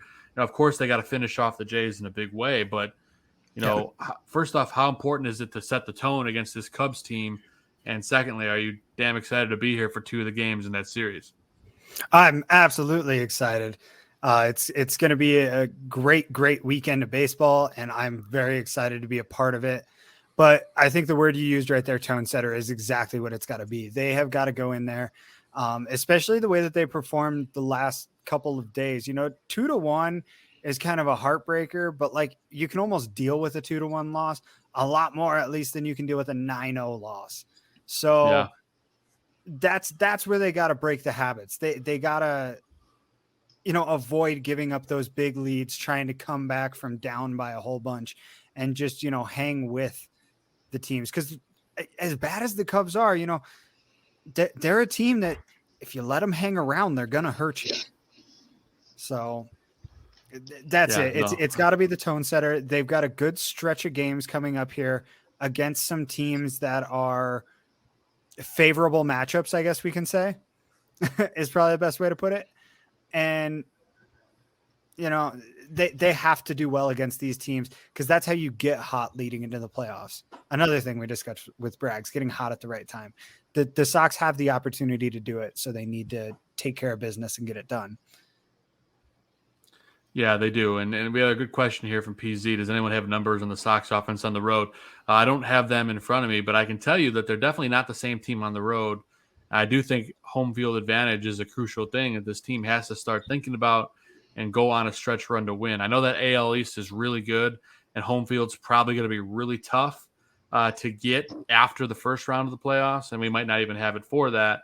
But I do think home field advantage is a big deal for this team because I feel like right now they feel like they're night and day different. Vinny, do you feel that same way? I do. Their record reflects it. They're one of the best home teams in all of baseball. The only team that really rivals them is actually a really bad team, and I'm talking about the Colorado Rockies, who are currently, oddly enough, beating the Cubs on the road because they are literally one of the worst road teams of all time. But I'm trying to find their splits between home and road offensively. I got them. You got them? Yeah.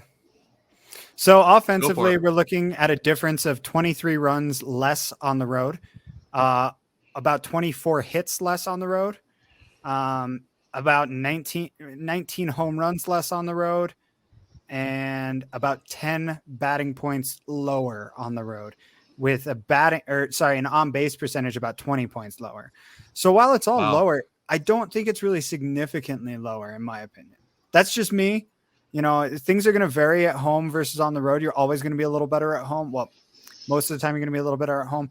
The more concerning part to me is the pitching on the road. Pitching on the road is not good. Opponents are batting over 300 against the Sox. That's on-base percentage. My mistake. But they're batting 25 points higher on the road. They're giving up a half a run. They've got a half a run higher on their ERA. They've got 60 less strikeouts on the road than at home. You know, to me, it's these. Okay, here's your big one. They've blown 10 saves on the road and 12 at home. The blown saves are what's going to kill you no matter what. Sure. That is strange. Yeah, I know Dylan Cease has worse numbers on the road, but I'm trying to think of like other starters. I can't really like pinpoint. I know Giolito had that game at Fenway. Keuchel's been brutal on the road, but Keuchel's been bad, but more than anything, it's been the bullpen on the road. So you have to wonder if Tony's managing them differently on the road, though, too. And I'm not trying to sit here and put blame on Tony, but like when it comes to the bullpen, it's like, what could the difference be? I know baseball tactically, you have an advantage at home because if you score in the bottom of the ninth, you win.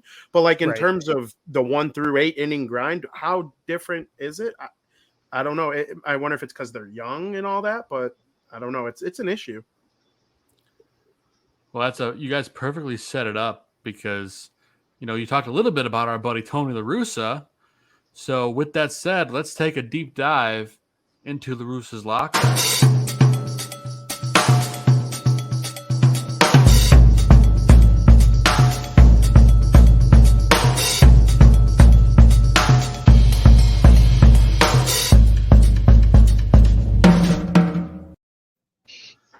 Yeah, so we talk about Tony's decision making this week, and I think that's a great thing to talk about is, you know, how does he manage this team differently on the road? And that's one of the things I actually had in here is that the team looked a little flat in the Tampa series. Obviously, the first game they pulled off. You know, Tim Anderson single-handedly won that game by himself for the most part, but the other two games, this team looked flat. They didn't look like they wanted to be there. They just lacked an energy, and I don't know if that's just my imagination. So I got to put it around the table here.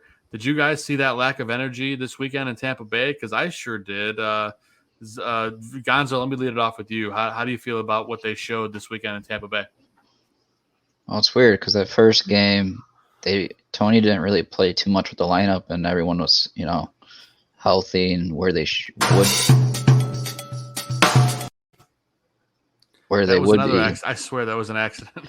Where they would be in the lineup, and they were going off. But then TA's battling that soreness, and then Tony starts to tinker with the lineup a little bit, but he did so for the next 3 games, and right after an A series where they went off. So, I mean, I get it. Next couple of weeks, he's probably going to tinker with the lineup to see exactly who he wants to put where going into the middle September stretch to the postseason. And same with the pitching rotation. He's going to tinker with that too and rest some guys, but I'm not, as much as I would have loved to see him not really tinker around too much and just kind of get some consistency going. I kind of get it, but at the same time, it's tough for him to tinker when this is a key stretch of some contending teams here. So yeah, it's an interesting place to be, but I guess I'd rather play it safe on the safe side here, especially where, I mean, we can all say that they might not have a shot at the first seed, but I think it's really going to come down to Sox and Houston for the 1 seed. If you look at the schedule remaining here, I don't really consider Tampa, New York, or Toronto for it, just because they're going to be battling it out in the East, that there's going to be some games lost, and that is going to really hurt the seeding on the East teams, I believe. So it's really going to come down to, I believe, is Houston and the White Sox. But yeah, maybe I'll have a bold prediction next week when I get to see a little bit more baseball here. But overall, I'm not really too worried about it. I do like to see how the Sox, I get that the Yankees beat us 1-5 in the series, but really we were in, probably 5 of those 6 games. We were in it for the most part. Could have gone either way. We beat the A's, and we have beat both Toronto and Tampa Bay right before the first half ended. Granted, it was at home, so I would have loved to see what we could do away now versus them. But at the same time, Sox were pretty dominant against them, and I'm not really too worried about how this past series went. I mean, I would have loved to see the Sox begin this series with a win to start it off, and Lynn was doing his thing, and the offense just wasn't there. So hopefully the Sox can turn around here the next couple of games. That's what I hope, but we'll see. I hope so too, man. And I hope I'm not looking too deep into things, but I feel like they just been a different team on the road to me, and that's just something I just want to keep an eye on. Hopefully Tony gets the reins figured out with it now, as opposed to when it's too late. So another thing I wanted to talk about, guys, is starting pitching decisions.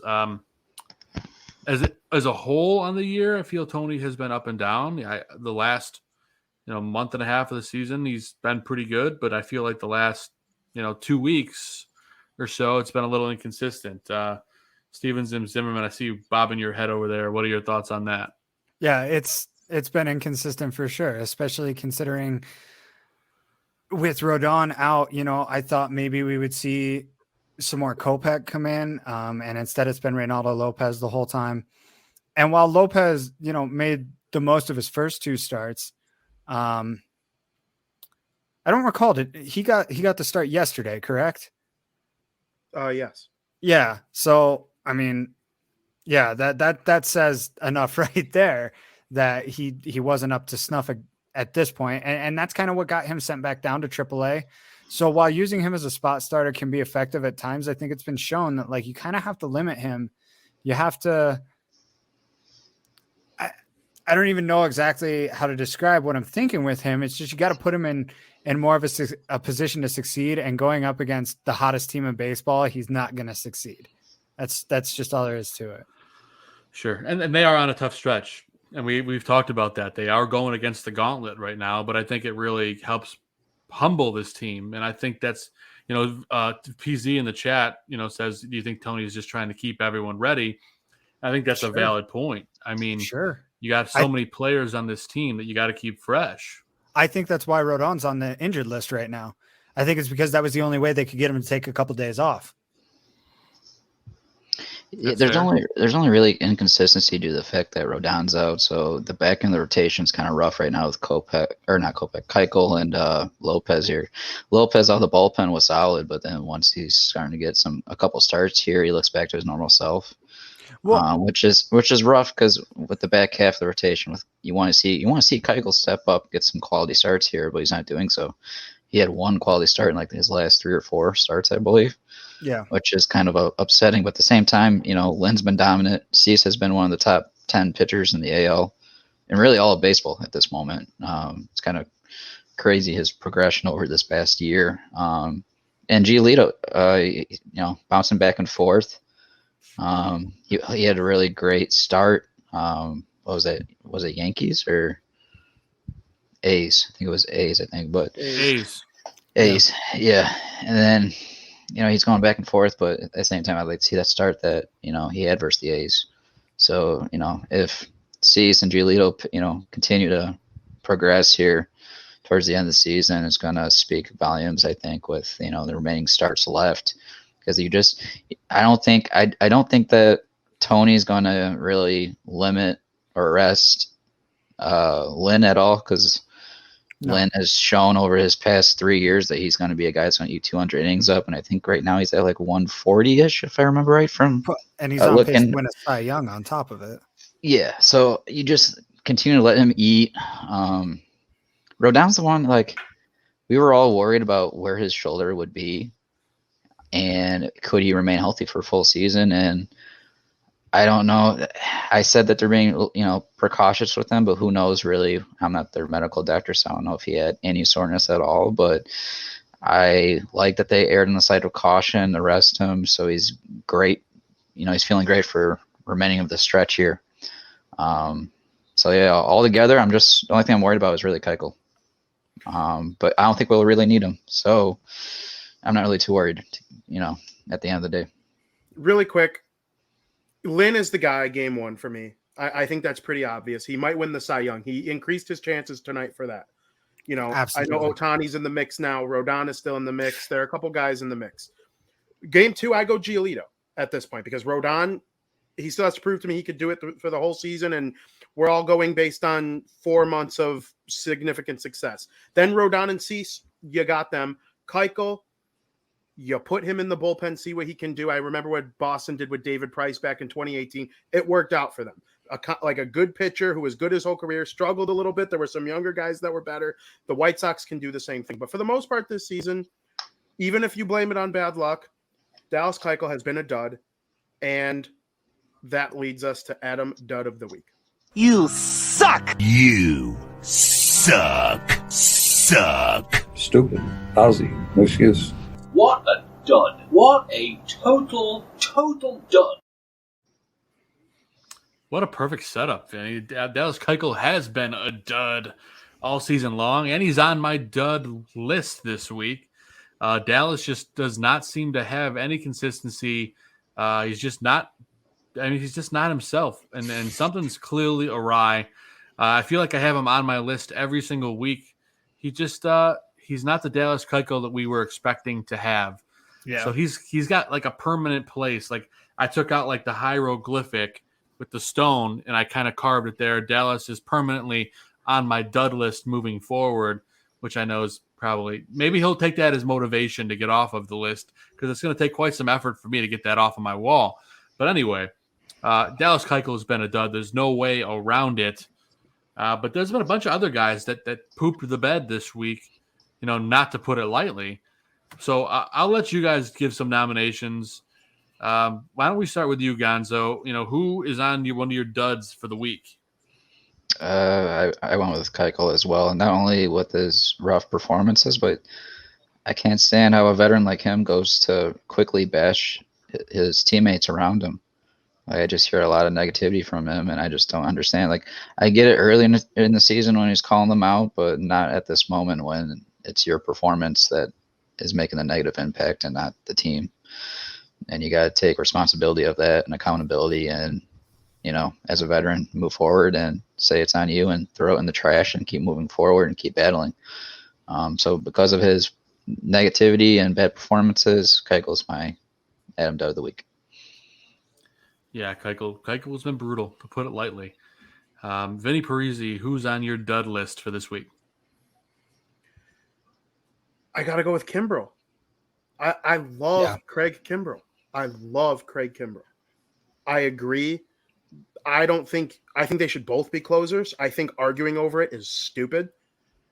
But I mean, if this is what we're gonna get in the 8th inning, put him in the 9th. Rotate them. It's not that difficult. You need bullpen arms. There are so many ways you can set it up. And tonight wasn't really his fault. There were some people blaming Zavala for that pass ball in tonight's game. I actually think that was more on Kimbrel personally. But I mean, I'm not blaming him tonight. I'm not calling tonight the same way, like blowing the lead against the Cubs, even though that was a little bit of luck. I agree with Braggs. There have been a couple games where he, wasn't as good. I'm not putting tonight necessarily in that category, whether you want to say it was Zavala or Kimbrel tonight. It doesn't really matter. It's an unlucky play. Like, that kind of crap happens. Yeah. But other than tonight, like, when the Ponytail Gang is on, they're on. They're one of the best trios in the league. And I know I could see someone bringing up Kopech. I'll give an honorable mention to him. He just got destroyed by Matt Olson, who will hit any great any and pitcher everything. To Pluto. He'll take any great pitcher to Pluto. I'm not really mad about the way that A's game went with Kopech.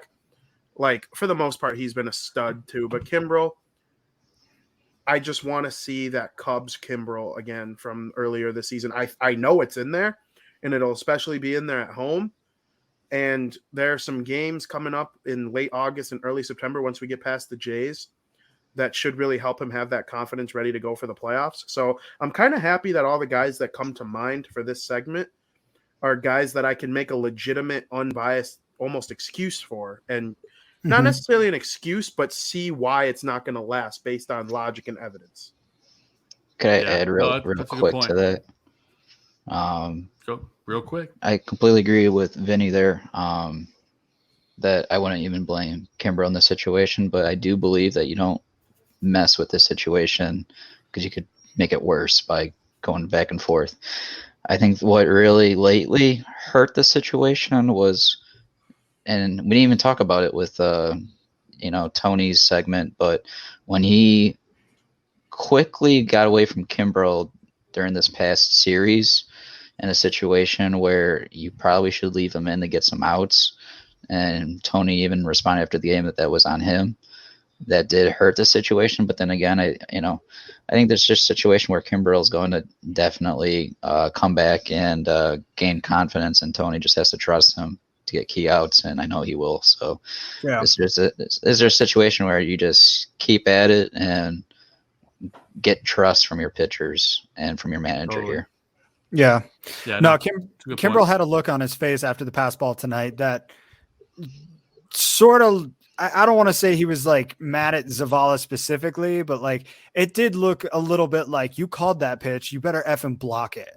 Like, so yeah, I get that. Like, it's not necessarily on him. He's gonna bounce back. I think he'll be fine.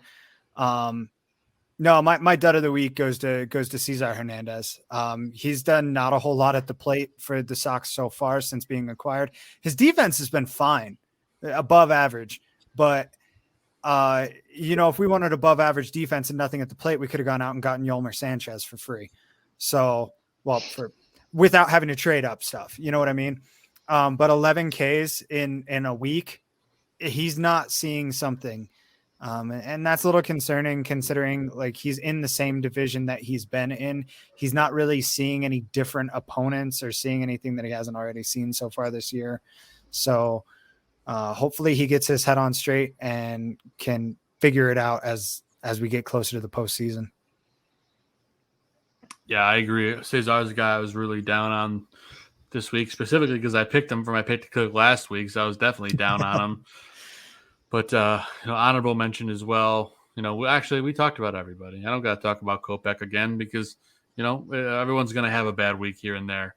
But right. there are guys that I feel like we've had more good weeks than bad weeks all year, given this team's record. And why don't we put it on the board? Ball hit deep, way back. He looks up. You can put it on the board. Yes.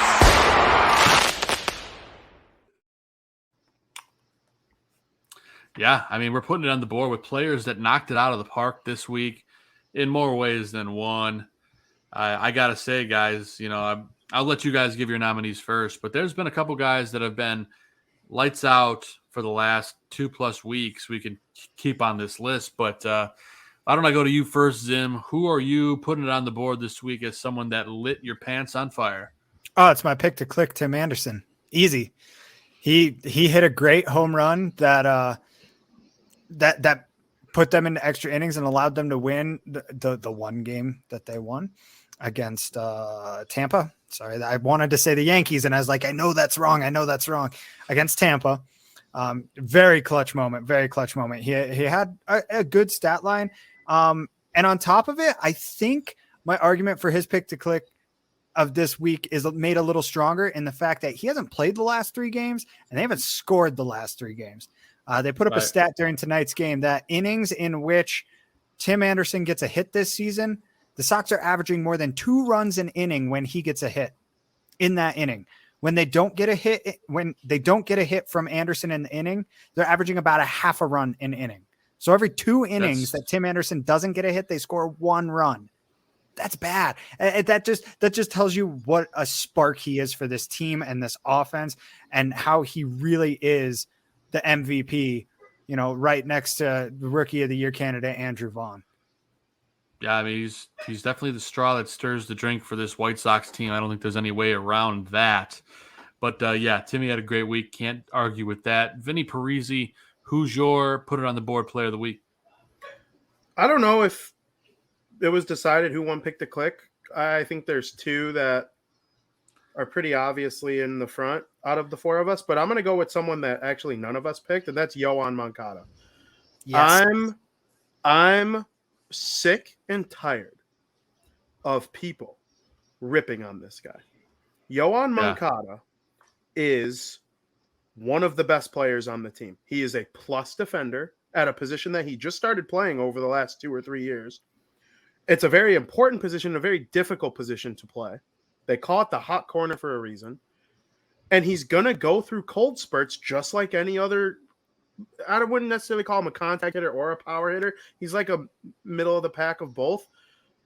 But, this is a great player. And if he's, the worst hitter in the lineup, that's a damn good lineup because he'd be batting 3rd, being the highest run producer on 20 of the 30 teams in the MLB. I almost said NHL. Get over it. This guy, he's a star. I don't know if he's a bona fide superstar because he's kind of quiet and he doesn't have the same it factor that you feel with Eloy Jimenez or Luis Robert or Tim Anderson, but he's just kind of like a silent assassin out there, and you don't really realize when he's doing good, and I feel like I don't even realize when he's doing not so good. The only thing that I hate about him is him not swinging the bat at borderline pitches with 2 strikes. Nobody would benefit more from robot umpires in the history of the sport than Moncada, but we don't have those. So, you got to protect the plate with 2 strikes, Yoan. That's my only beef with you whatsoever. I know you're watching. My only beef with you is not swinging at borderline pitches with 2 strikes. You got to protect the plate because these umpires stink and they're getting worse and worse, and you're getting rung up more than anyone.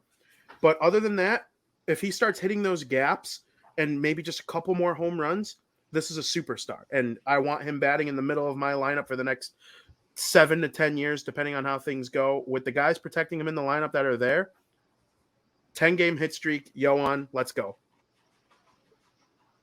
Beautiful thing, man. I love it. Yeah, Yo-Yo has been lights out this year, getting a lot of bad rap for no reason. Chris Gonzalez, who is your put it on the board player of the week? My put on the board player of the week is going to be Liam Hendricks. After we got done with our episode last week, he had a 5-out save, crucial save in a situation versus the A's that we needed, and then he had a really hot week after that. So Liam Hendricks, way to bounce back and keep chugging. Keep on chugging, man. And yeah, there it is right there. Hendricks 2 1/3, 0 earned runs and a save. He's been lights out this week. Cannot argue with it. And last but not least, I'm going to go with Luis Robert. Lubob, 6 for 19, 316, 3 ribbies, and a run. As Vinny mentioned, it was between 2 guys for the pick to click for the week. And let's get over to that section now. Of course, last week's pick to click, I went with Cesar Hernandez. who was a whopping 4 for 27, batted like 148 with 11 strikeouts. So I lose. I should probably lose 5 picks for picking him this week. Gonzo went with Eloy Jimenez, who actually cooled down this week, 6 for 26 with 4 ribbies, 2 runs, 7 strikeouts, and 1 walk. A lot of strikeouts for this White Sox team this week, more so than usual. A lot of bad swings. Hopefully that gets corrected here throughout the rest of the road trip, and then definitely playing the Cubs this weekend. Vinny took Luis Robert, who I mentioned, did a great week, 6 for 19, 316, 3 ribbies, 1 run scored. And Zim took Tim Anderson in limited action. He went 5 for 14, 357 with a homer, 3 ribbies, 4 runs, and a stolen base. I was going to go ahead and give it to Zim this week just because in limited action, Tim came through big time for this team. And as we mentioned throughout the game, this episode, we felt his presence missing the last 3 games. He really is the straw that stirs the drink. And I feel like I'm going to say that all the time now about Tim Anderson. So, Vinny, you were really close, but I made the call for this one to go to TA, but it was super close. I would have given it to him probably gone either way. 100%. There is a sense of, like, this analogy is used a lot. If a player gets hurt and it's like, oh, the team starts to stink, it proves their MVP candidacy even more. Like where would the Angels be if they had Shohei Ohtani and Trout right now? They'd still probably be 500 because they're the Angels, but like that's a bad example. But like, a guy wins the MVP, then he gets hurt the next year and the team stinks. That's it's right. Like, oh, now we know he should have won the MVP so Tim Anderson, he deserves to be the winner for this week, especially after the way Friday panned out. Yeah, right, no doubt. Just like Peyton Manning should have been the 2011 MVP, right? Oh, was that the year he got hurt? That's the year he got hurt, and the Colts went 1-15. Yeah, and then they drafted Andrew Luck and pushed him out the door. Yeah. That's a whole other thing, but there it goes, and it's gone. But let's go ahead and pick our pick the clicks for this week, and we'll go in updated standing order. Of course, I'm 5 for 23. Zim is also now 5 for 23. Yeah. Gonzo 10 for 23, and Vinny is 3 for 15 now, updated standings. So with that said, Zim got the win. So Zim, you get to go first. Who is your pick to click heading into this week? Okay, wow, that was fast. 10-game hit streak. Ride the hot hand. This dude. Okay, and I tell you what, he's gonna hit one right here on Saturday. I'm gonna catch one. I know we're gonna be sitting in foul territory, but that's fine because it's still gonna have to go a long way to get to us, and I'm okay. Could be right size, wrong shape. I mean, it's possible. That's right. And he's gonna straighten it out the next pitch, by the way, and bomb it. But by the way, if that actually happens, I feel like I should get like double points. But yeah, no, is he going to be batting right-handed? Is he going to be batting right-handed on Saturday? I don't even know who the starters are. That's your best bet for a foul ball, I would say. Oh yeah.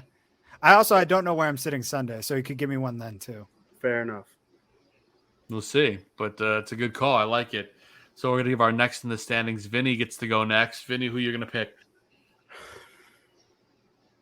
Oh, there it is. This man loves playing the Cubs. He loves his mom. He loves having his jersey unbuttoned 3/4 of the way. And I love him with my whole heart. I would do anything for this man. I would literally do anything for him. Eloy Jimenez, you're coming to play the Cubs. I expect a big rest of the series from you against the Toronto Blue Jays. You've been a little, I don't want to say quiet because you're still hitting like 350 since going 2 for 22 to come back from injury. But like, I expect a big series against those Chicago Cubs from him. He loves playing them. He despises that he was traded. He really wanted to play there. Now he's happy that he's not there, I would imagine. So, hi, Mom. Eloy Jimenez. Bring me a win. All right, so Vinny going with Eloy Jimenez. I like it a lot. I get to go next here, and I feel like,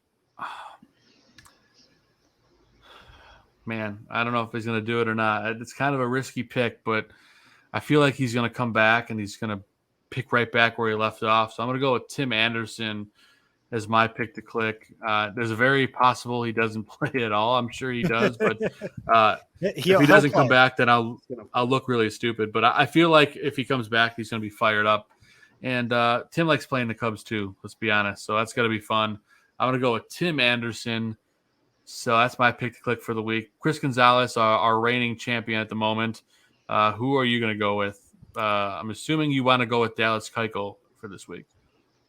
Very close. I know PZ. I know PZ wanted Keuchel, but I'm gonna go with the man that PZ didn't want, and it's gonna be Dylan Cease. Hopefully, he gets the second start in this week, but that's a guy that has potential to get 2, and I believe he's gonna start tomorrow off hot, and hopefully we tie up the series here with the Jays here, and then hopefully he gets that second start on Sunday versus the Cubs and gets 2 wins this week.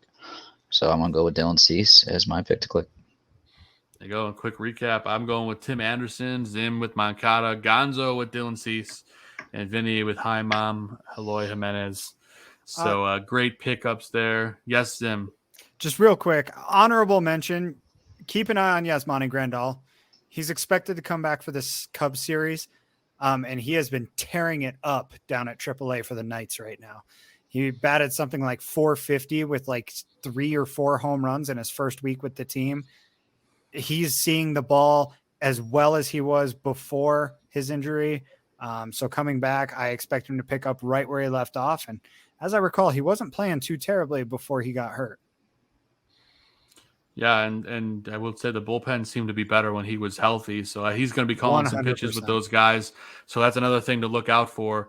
When he comes back, this bullpen is going to change, and I think it's going to change for the better because Kimbrel hasn't worked with him yet.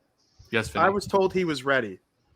And, why bring him to Toronto when you could just have him come play against the Cubs? Right. So I'd be a little surprised if they bring him back based on what I was told before Friday. But if he's not back on Friday, then in turn I would be a little surprised again. Wow. Yeah. Well, we will play it by ear, and we'll be there to tell you about it on Saturday, and it was him on Sunday. And Vinny, if you show up, do you know what days you're coming yet? Me to the game? Yeah. I'm not sure yet. Everything's up in the air with me for the weekend. I'm not positive on anything. I want to get to at least one of the 3, but we'll see what happens. We shall find out. Either way, it's going to be a fun weekend, so we don't want to miss that. But now we're getting to the part of the show where we're going to talk about this upcoming week. And Gonzo, what is this segment called? This segment's called Pale House Weekly.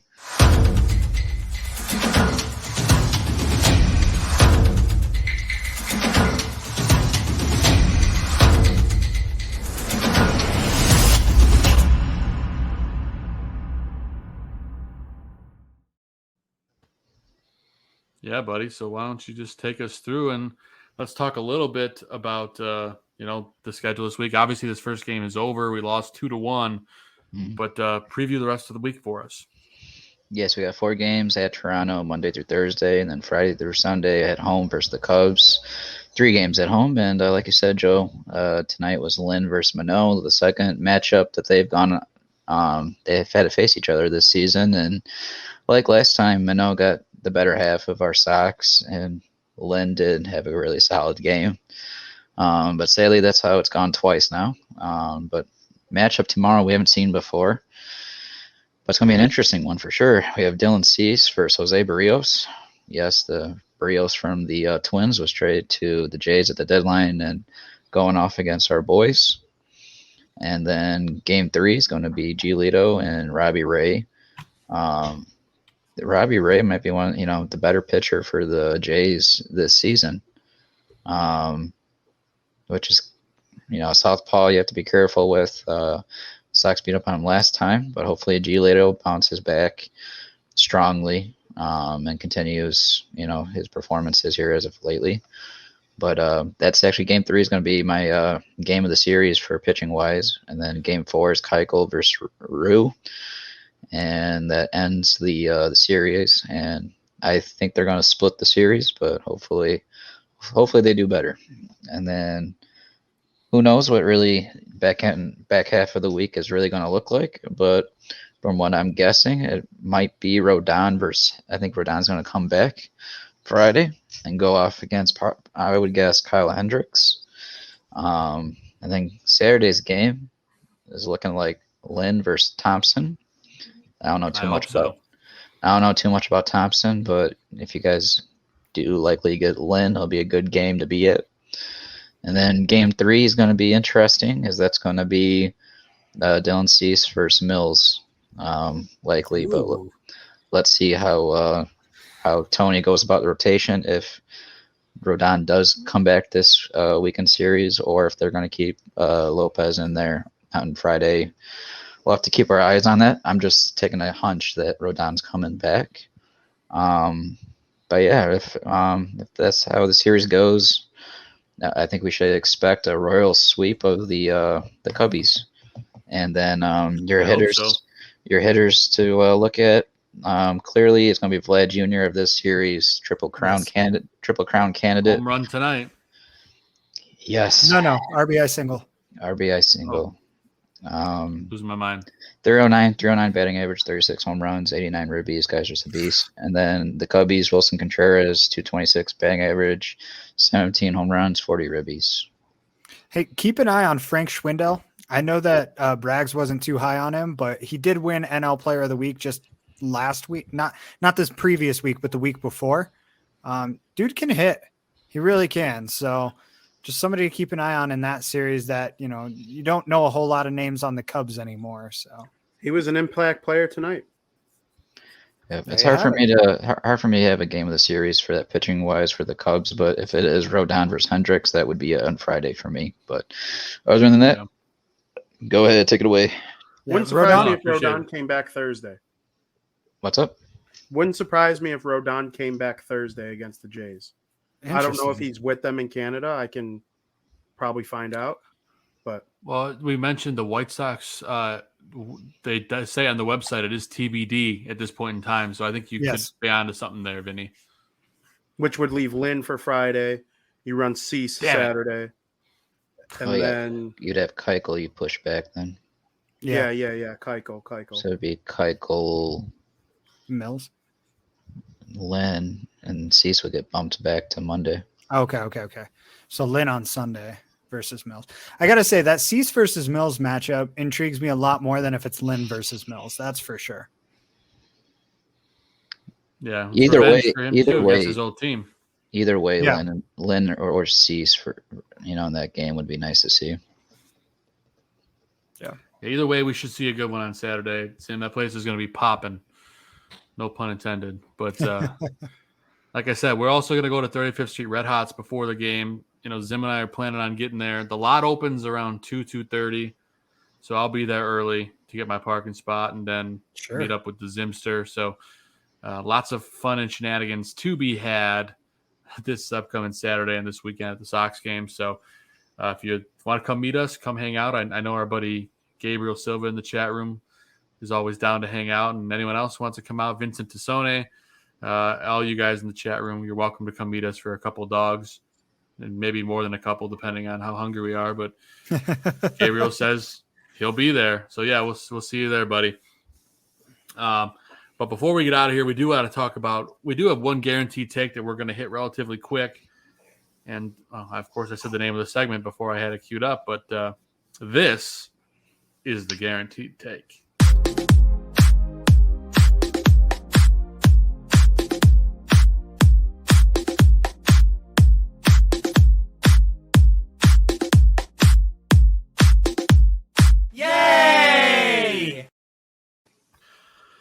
Yeah, this is the guaranteed take where we're going to have a conversation about something and get a roundtable here, and then we're going to get the chat room to comment on it as well.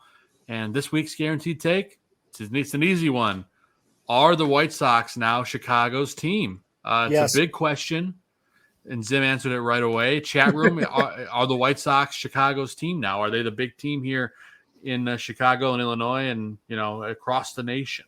Let us know in the chat room if you're still here. Let us know. But Zim, you were quick to say yes. Tell me why. All right, so here's the thing. Denver is we root for our Rockies here, of course. You know, they are my National League representation, of course. If I root for National League team, it's the Colorado Rockies.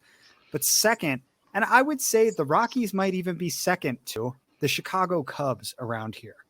Back in the days before the Colorado Rockies, WGN was still broadcast in Denver, Colorado. And so, without a professional team to root for, locals rooted for the team that was on TV, the Chicago Cubs with their WGN deal. That's the case for a lot of the country right now. I'm just speaking from experience here in Denver that over the last 2 years, probably, I've seen a significant decline in the amount of Chicago Cubs, not just apparel being worn on the street, but merchandise being sold in the stores. And that is your biggest indicator to me, because if it's on store shelves, that means people are buying it, right? If nobody's buying it, it's getting booted. And you know what I am finding? I don't know, not a whole lot of anything, if I'm being completely honest with you. There's not sock stuff out here. I'll tell you that much. I'm looking for sock stuff. I'm not really finding it. Is Chicago a Cubs town? I would go as far as to say no, not anymore. Is it a Sox town? Not yet. I think it's close. I think from the outside looking in, you know, and I'm just giving you the perspective that I can give. Is it a Sox town? From the outside looking in, not yet. Could it be though? Absolutely. I see a person wearing a White Sox hat almost every day now. I used to see Cubs fans with their crap all over their cars and their license plate holder. 2016 World Champions. Congratulations. You got your one. Sit aside for the next 108 years because some other teams are going to win a few now. I think the Sox are making a freaking case right now. And the country, like, it all started at that Field of Dreams game. The country started to take notice. Let's see what they do from here. If they win a postseason series, I would say that they could take Chicago. But as of right now, they're still the small market team. Yeah, it's worth noting, too, you can't get a lot of White Sox merchandise because it's just flying off the shelves.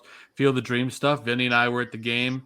You know, we can't find – he couldn't get a Field of Dreams jersey anywhere. He went to Grandstand. He went to the Chicago Sports Depot. You know, Dick's Sporting Goods, MLB.com. You just can't get it. It's hot. They're selling like hotcakes. So I tend to agree with you, Zim. Vinny Parisi, are the White Sox Chicago's team now? Are we talking baseball or sports? Let's say specifically baseball, but overall, sports, you can tell me who it's a Bears town. I cover all 5 teams for my job, and the Bears generate the most views without question, no matter what. It's not close. With that said, I do not think so. I'm sorry. I don't even think it's close. I think the White Sox are going to go through a phase.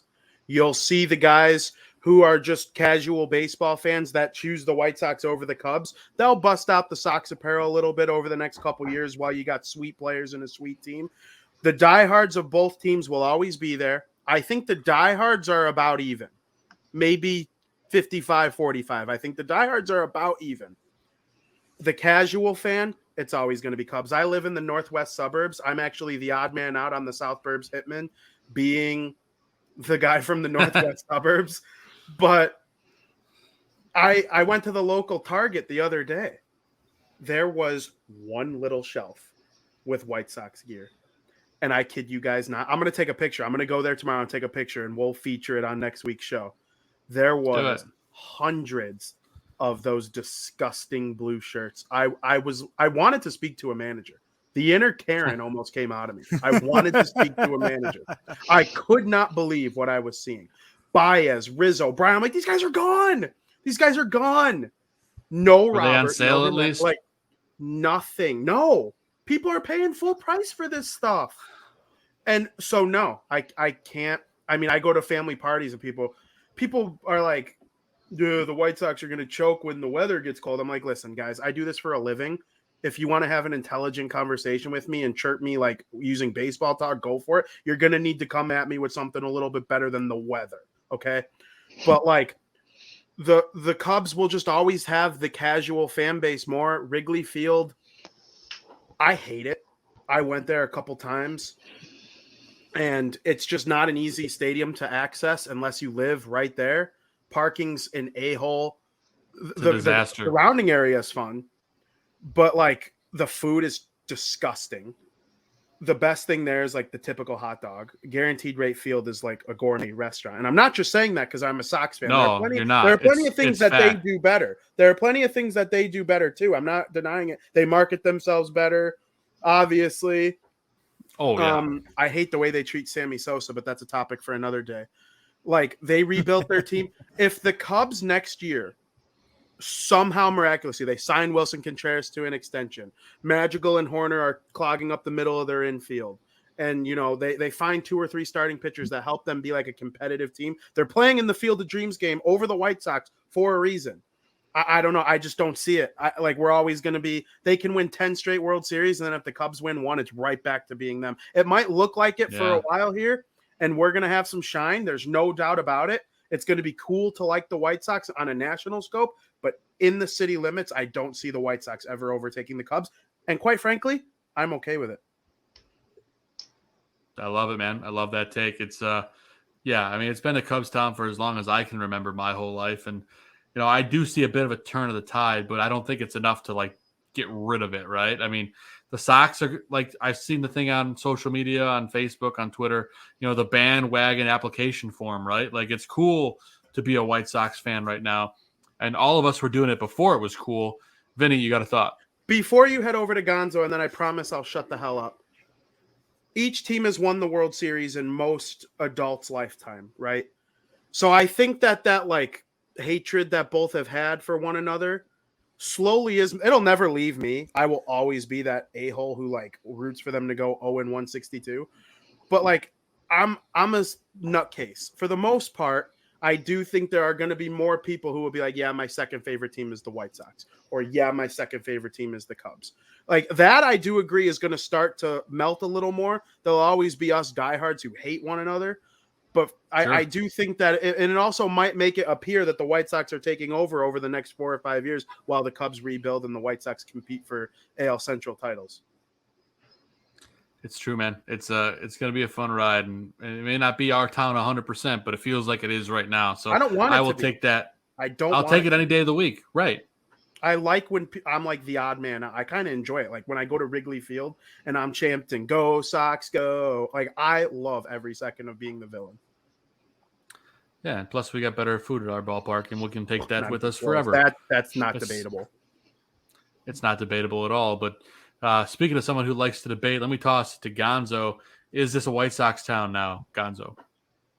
Yes, and I'm going to say only yes because the Cubs trade away their core. If they didn't trade their core away, I'd say it'd still be a Cubs town just with how much, they generate off of, that core. But in the end, it's, so now that they trade away the core, I think, that fan base is going to dwindle down. Yes, this offseason, I'm sure Hoyer can go pay, use the payroll and buy a team back, but that's not the way to do it. And that's just going to hurt. That's just going to hurt them in the end. And the Sox are doing it right with Hahn and the core that is, contracted out at this moment. This time is now to be a Sox fan, and this is Chicago City on the baseball side of it. It's not going to last. No, I don't think it is either, Vinny. But I think that's okay because I agree. It wouldn't be special if it didn't last. And are you saying the fanage is not going to last, or the? Yeah, because the Cubs will get good again. I'm not ignorant to that. I mean, not if they're going to be using payroll to do it. The Cubs are like, when what's that animal that puts its head in the sand when there's danger? Emu. An emu, ostrich. Right? Ostrich. That's it. So Cubs fans are like ostriches right now. They kind of all disappeared. All of the ones that aren't diehard, let's put it that way, have kind of put their head in the sand and they've buried themselves and kind of hidden away from society. And they are going to spend this offseason. They're going to get one of those top shortstops. It's like a huge shortstop market. They are going to go for one of them, and I hope it's Correa. I hope it's Correa so bad. I want my least favorite player in all of baseball on my least favorite team in all of baseball. That will motivate me. Oh my! I need him on the Cubs. That's so vindictive for no reason, and I love it. Oh, I need it like I need air. This is amazing. This is fantastic, guys. I love it. So I finally picked a guaranteed take that like is like hot button conversation. I feel good about it, and it's been fun. I just love what we can even have this conversation. It's pretty amazing that we can even talk about the Sox running this town, and they will for October of this year. That's for certain. So at least we got that. But we have had a heck of a show. We had Greg Braggs Jr. from Braggs in the Stands previewing Sox Cubs with us and talking a little bit of football. A huge thank you to Greg. Go follow him on Twitter at Greg Braggs Jr. 23, I think is his handle, and then at Braggs in Stands. Greg is the man. Thank you from the bottom of our heart, Greg, for hanging out with us all night long. And we are going to get to the shout-outs portion of our show. I feel like I've always ended with Gonzo lately, so let me start with Gonzo here. Gonzo, what do you got for shout-outs? Well, I'll make it short and sweet. I'm going to shout out Vincent on Facebook for his endless support lately. And as always, shout out my girlfriend, Soraya. And that will be my shout outs for tonight. Very lovely. Thank you, sir. Amazing as always. Steven Zimmerman, what you got for the shout out? Hey, man, shout out to you, Joseph Mandel, for hooking me up with these tickets and giving me an excuse to make a trip out to Chicago for the first time since 2018. So no problem, buddy. I'm excited to be there. I'm excited to get to see these Sox in what could hopefully be a historic year. You know, I have a tendency of seeing our Chicago sports teams in seasons in which something historic happens. I saw the Blackhawks in their point streak to lead the season. Or to open the season. I saw the White Sox back in 2005, last time they won the World Series. I saw the Bears in 2018 when they had that awesome defensive run. I saw the Bulls when Derrick Rose made his comeback after his ACL and meniscus injuries. How about that? So, yeah, all I'm saying is that if history continues as it's been, for my experiences, we should see something awesome the rest of this season with the Sox. And in addition to that, a shout out to so many of my family members who have also helped make this possible. You know, my dad, who's offered to potentially give me a ride to the airport. My partner, Brittany, who's allowing me to take this trip while she looks after the boys. My cousin, Nate, who's giving me a place to stay and also entertaining me for the rest of the time while I'm there and hooking me up with some tickets to Sunday's game. So, you know, it's just everything's really come together really nicely, and just shout out to everybody who's made that possible, because it's going to be an unforgettable weekend for sure. It's going to be dynamite, man. And we'll be, like I said, heading to 35th Street Red Hots and a couple of local establishments. A little tip before you come, make sure you bring a little bit of cash. Some of those places are cash only for some reason. So that was the intention, but I will make sure I do now. Yeah, little Chicago thing. Some of these local places, and especially in the Bridgeport area, they like to do the cash only. So I got like $8. I think that'll work. No, I'm just kidding. It'll work if at 35th Street Red Hots. $8 can probably get you 2 hot dogs. But nice. But nonetheless, we're gonna enjoy that, because I'm just salivating thinking about those dogs. Last time I was there was with Vinny and Chris and Joey. It was awesome. So long story short, looking forward to this weekend. It's gonna be a blast. And last for I'll be last, but Vinny next up for shout outs. Vinny, what you got, buddy? Yeah, of course, it's always my mom, dad, brother. Thank you so much for everything. But I also want to give a special shout out. I don't want to end on too sad of a note, but I do want to give a shout out to the hockey community. We lost someone big today, Jimmy Hayes. For those who don't know me, I'm very passionate about hockey. I'm just as passionate about it as baseball. And for someone to play for the New Jersey Devils, the Boston Bruins, and the Chicago Blackhawks, those are the 3 teams that mean the most to my family for various reasons. If you're a guy who plays for those 3 teams, you're obviously special to me. And I'm very sorry to hear, to Kevin, who plays for the Philadelphia Flyers, his family, those guys are legendary in Dorchester, Massachusetts. I'm talking like a legendary family. And he was just one of the sweetest guys of all time. Everybody enjoyed his company, and he was a great help to the Devils and helping them build their young core, and, just a super nice guy. And I'm very sad, my condolences. I can't say much more without, breaking down a little bit. It's a sad day. So, shout out to the Hayes family. I'm thinking of everyone. Absolutely, brother. And we send our thoughts and prayers as well. and to the whole hockey community, because definitely a big loss. And it's just shocking anytime you lose someone so young. I think he was 31 years old, something along those lines. Yep. So it's much too soon. That's it's much too soon to go at 31, but you can make the impact in 31 years. And Jimmy Hayes did that. He certainly did. 334 games, 54 goals, 55 assists. Pretty amazing career for someone still so young. So our condolences to the Hayes family and the hockey community for sure. To wrap up the shout outs, I'll just toss it back to myself. Of course, I always shout out my wife, Catherine, and my 1.5-year-old Great Dane pup, Maverick. Love you guys with every ounce of my being, and our little family. It's the best thing in the world. And then, of course, I got to shout out everyone in the chat room tonight. It was a great show. My dad, Gabriel Silva, PZ, Ron Rupp now. I'm going to name you all because why the hell not? Vincent Tassoni, our buddy Lauro was there. Who else am I missing? King Pookie. The names just keep on going and going. We love you all. We appreciate you more than you'll ever know. And then, of course, I got to shout out everyone here on this show. Gonzo, Vinny, Steve, Steven. Sorry, I know you hate Steve. I appreciate all you guys more than you'll ever know. It's always fun doing this stuff with you. And it's just, it's an absolute dream to be able to do the show and kind of grow it the way we have. We did hit 1,000 followers on Twitter this week. So that's an exciting thing for us. And we appreciate all you guys out there that gave us a follow. Check out our content, whether it's you found us through Facebook, Twitter, Instagram. We love you guys. And we aim to bring you better and better content every single week. Guests, coverage, content, entertainment. We want to bring it all. So thank you from the bottom of our hearts. We love you guys. And then Zim, a special shout out to you just because I'm looking forward to hanging out with you at the Sox game on Saturday. It's going to be a great time.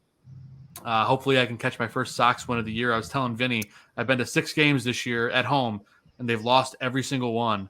And they have a great home. They have a great home record. So I need them to finally win a game for me. So I have never seen the White Sox lose at Guaranteed Rate Field. So.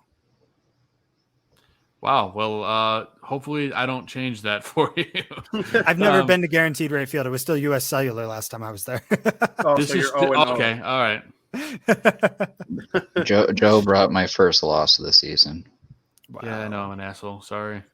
Well, I'll tell you what. If it starts looking bad, I'll just send you home and watch the rest of the game by myself.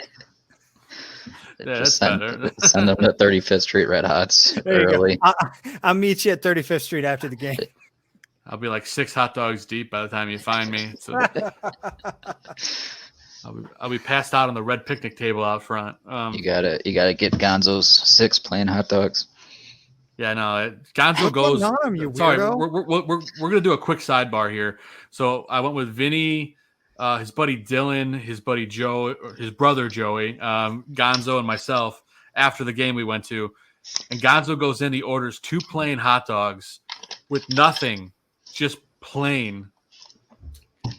I strongly contemplated, and I mean this with no exaggeration whatsoever. I strongly contemplated reaching out to law enforcement to have him arrested. Like, the only thing worse than that is if you'd put ketchup on him. I'd rather that. I'd rather see him do that. Instead of eating my extra calories, I drink them. So. There we go. Yeah, what calories? Extra calories and tomatoes. There's condiments. There's like 18 calories in those condiments. Damn it! Unless you're drinking like if you don't believe it, whatever 0 calorie crap Bush is pushing out these days. I don't know. Like,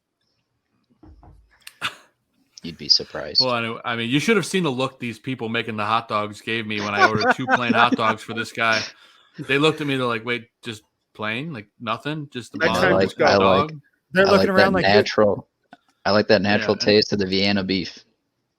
Well, that's why, Vinny and I are standing there. Vinny and I are standing there, and the lady's looking at me, and I'm like, "It's for this guy." And I'm just smiling.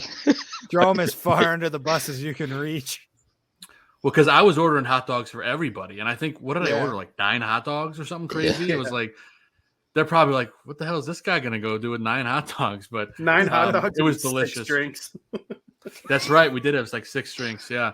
So that was awesome. But you'll experience it all on Saturdays. And we're going to get there. We'll walk over. We can go to Grandstand, the whole shebang. So we're going to do that. Make sure you come hang out with us if you want to. Around 2:30ish, maybe something like that. We'll be over there. We'll figure it out more concrete as we'll tweet it out on Twitter. How about that? There you go. We'll live tweet the day. How's that? Yeah, no, we could do that. We'll make see a day what of happens. it. Yeah, nonetheless, but it's been such a great time tonight, guys. Great show, a lot of fun, long show, but I swear we're wrapping things up. It's been so fun. Thanks again to Greg Braggs Jr. for hanging out with us. It's been great. We do not have a guest plan for next week. We might get one, we might not, but if not, we'll just do the show and just talk like we always do. It's always fun. We don't have to have a guest every week, but I feel like we have, which is pretty cool. So we'll do that. But with that said, it's time for us to get out of here. We got a comment here from my dad. Enjoy the game, guys. I'll be in Toledo for 3 shows, Friday, Saturday, Sunday. Stay safe. Exciting stuff. And it's going to be a fun weekend. Let's take out the Cubs. Let's finish off the Jays this week. So for the South Burbs Hitmen, I am Joe Mandel. This guy over here, Steven Zimmerman, not Zimmerme, Steven Zimmerman. This is how you know I need to have some beverages, not alcoholic, just water to stay hydrated. Steven Zimmerman. This is the worst close ever. I'm going to start this over again. For the South Burbs Hitmen, I am Joe Mandel. That's Steven Zimmerman. The guy below me, that's Chris Gonzalez. And the guy in the corner, Vinny Parisi. We love you guys. Thanks for tuning in, hanging out with us all night. Let's go, White Sox. And it's a new day tomorrow. Let's take on these Jays and get a win. It's going to be a fun week. I forgot to promo the shows that are coming up. We got Mike North Advantage coming up tomorrow morning. We have Vinny. You guys are doing Bar Down Blackhawks talk tomorrow, and Wednesday. Then I don't know what day it is anymore. Yeah, that's Wednesday. And then are you guys doing Crosstown Crosstalk on Thursday? Crosstown Crosstalk on Thursday. Make sure you come listen to me talk about how the White Sox are going to sweep the Cubs. Don't forget about Bulls 101, Braggs in the Stands, all your fantasy football show, all of it.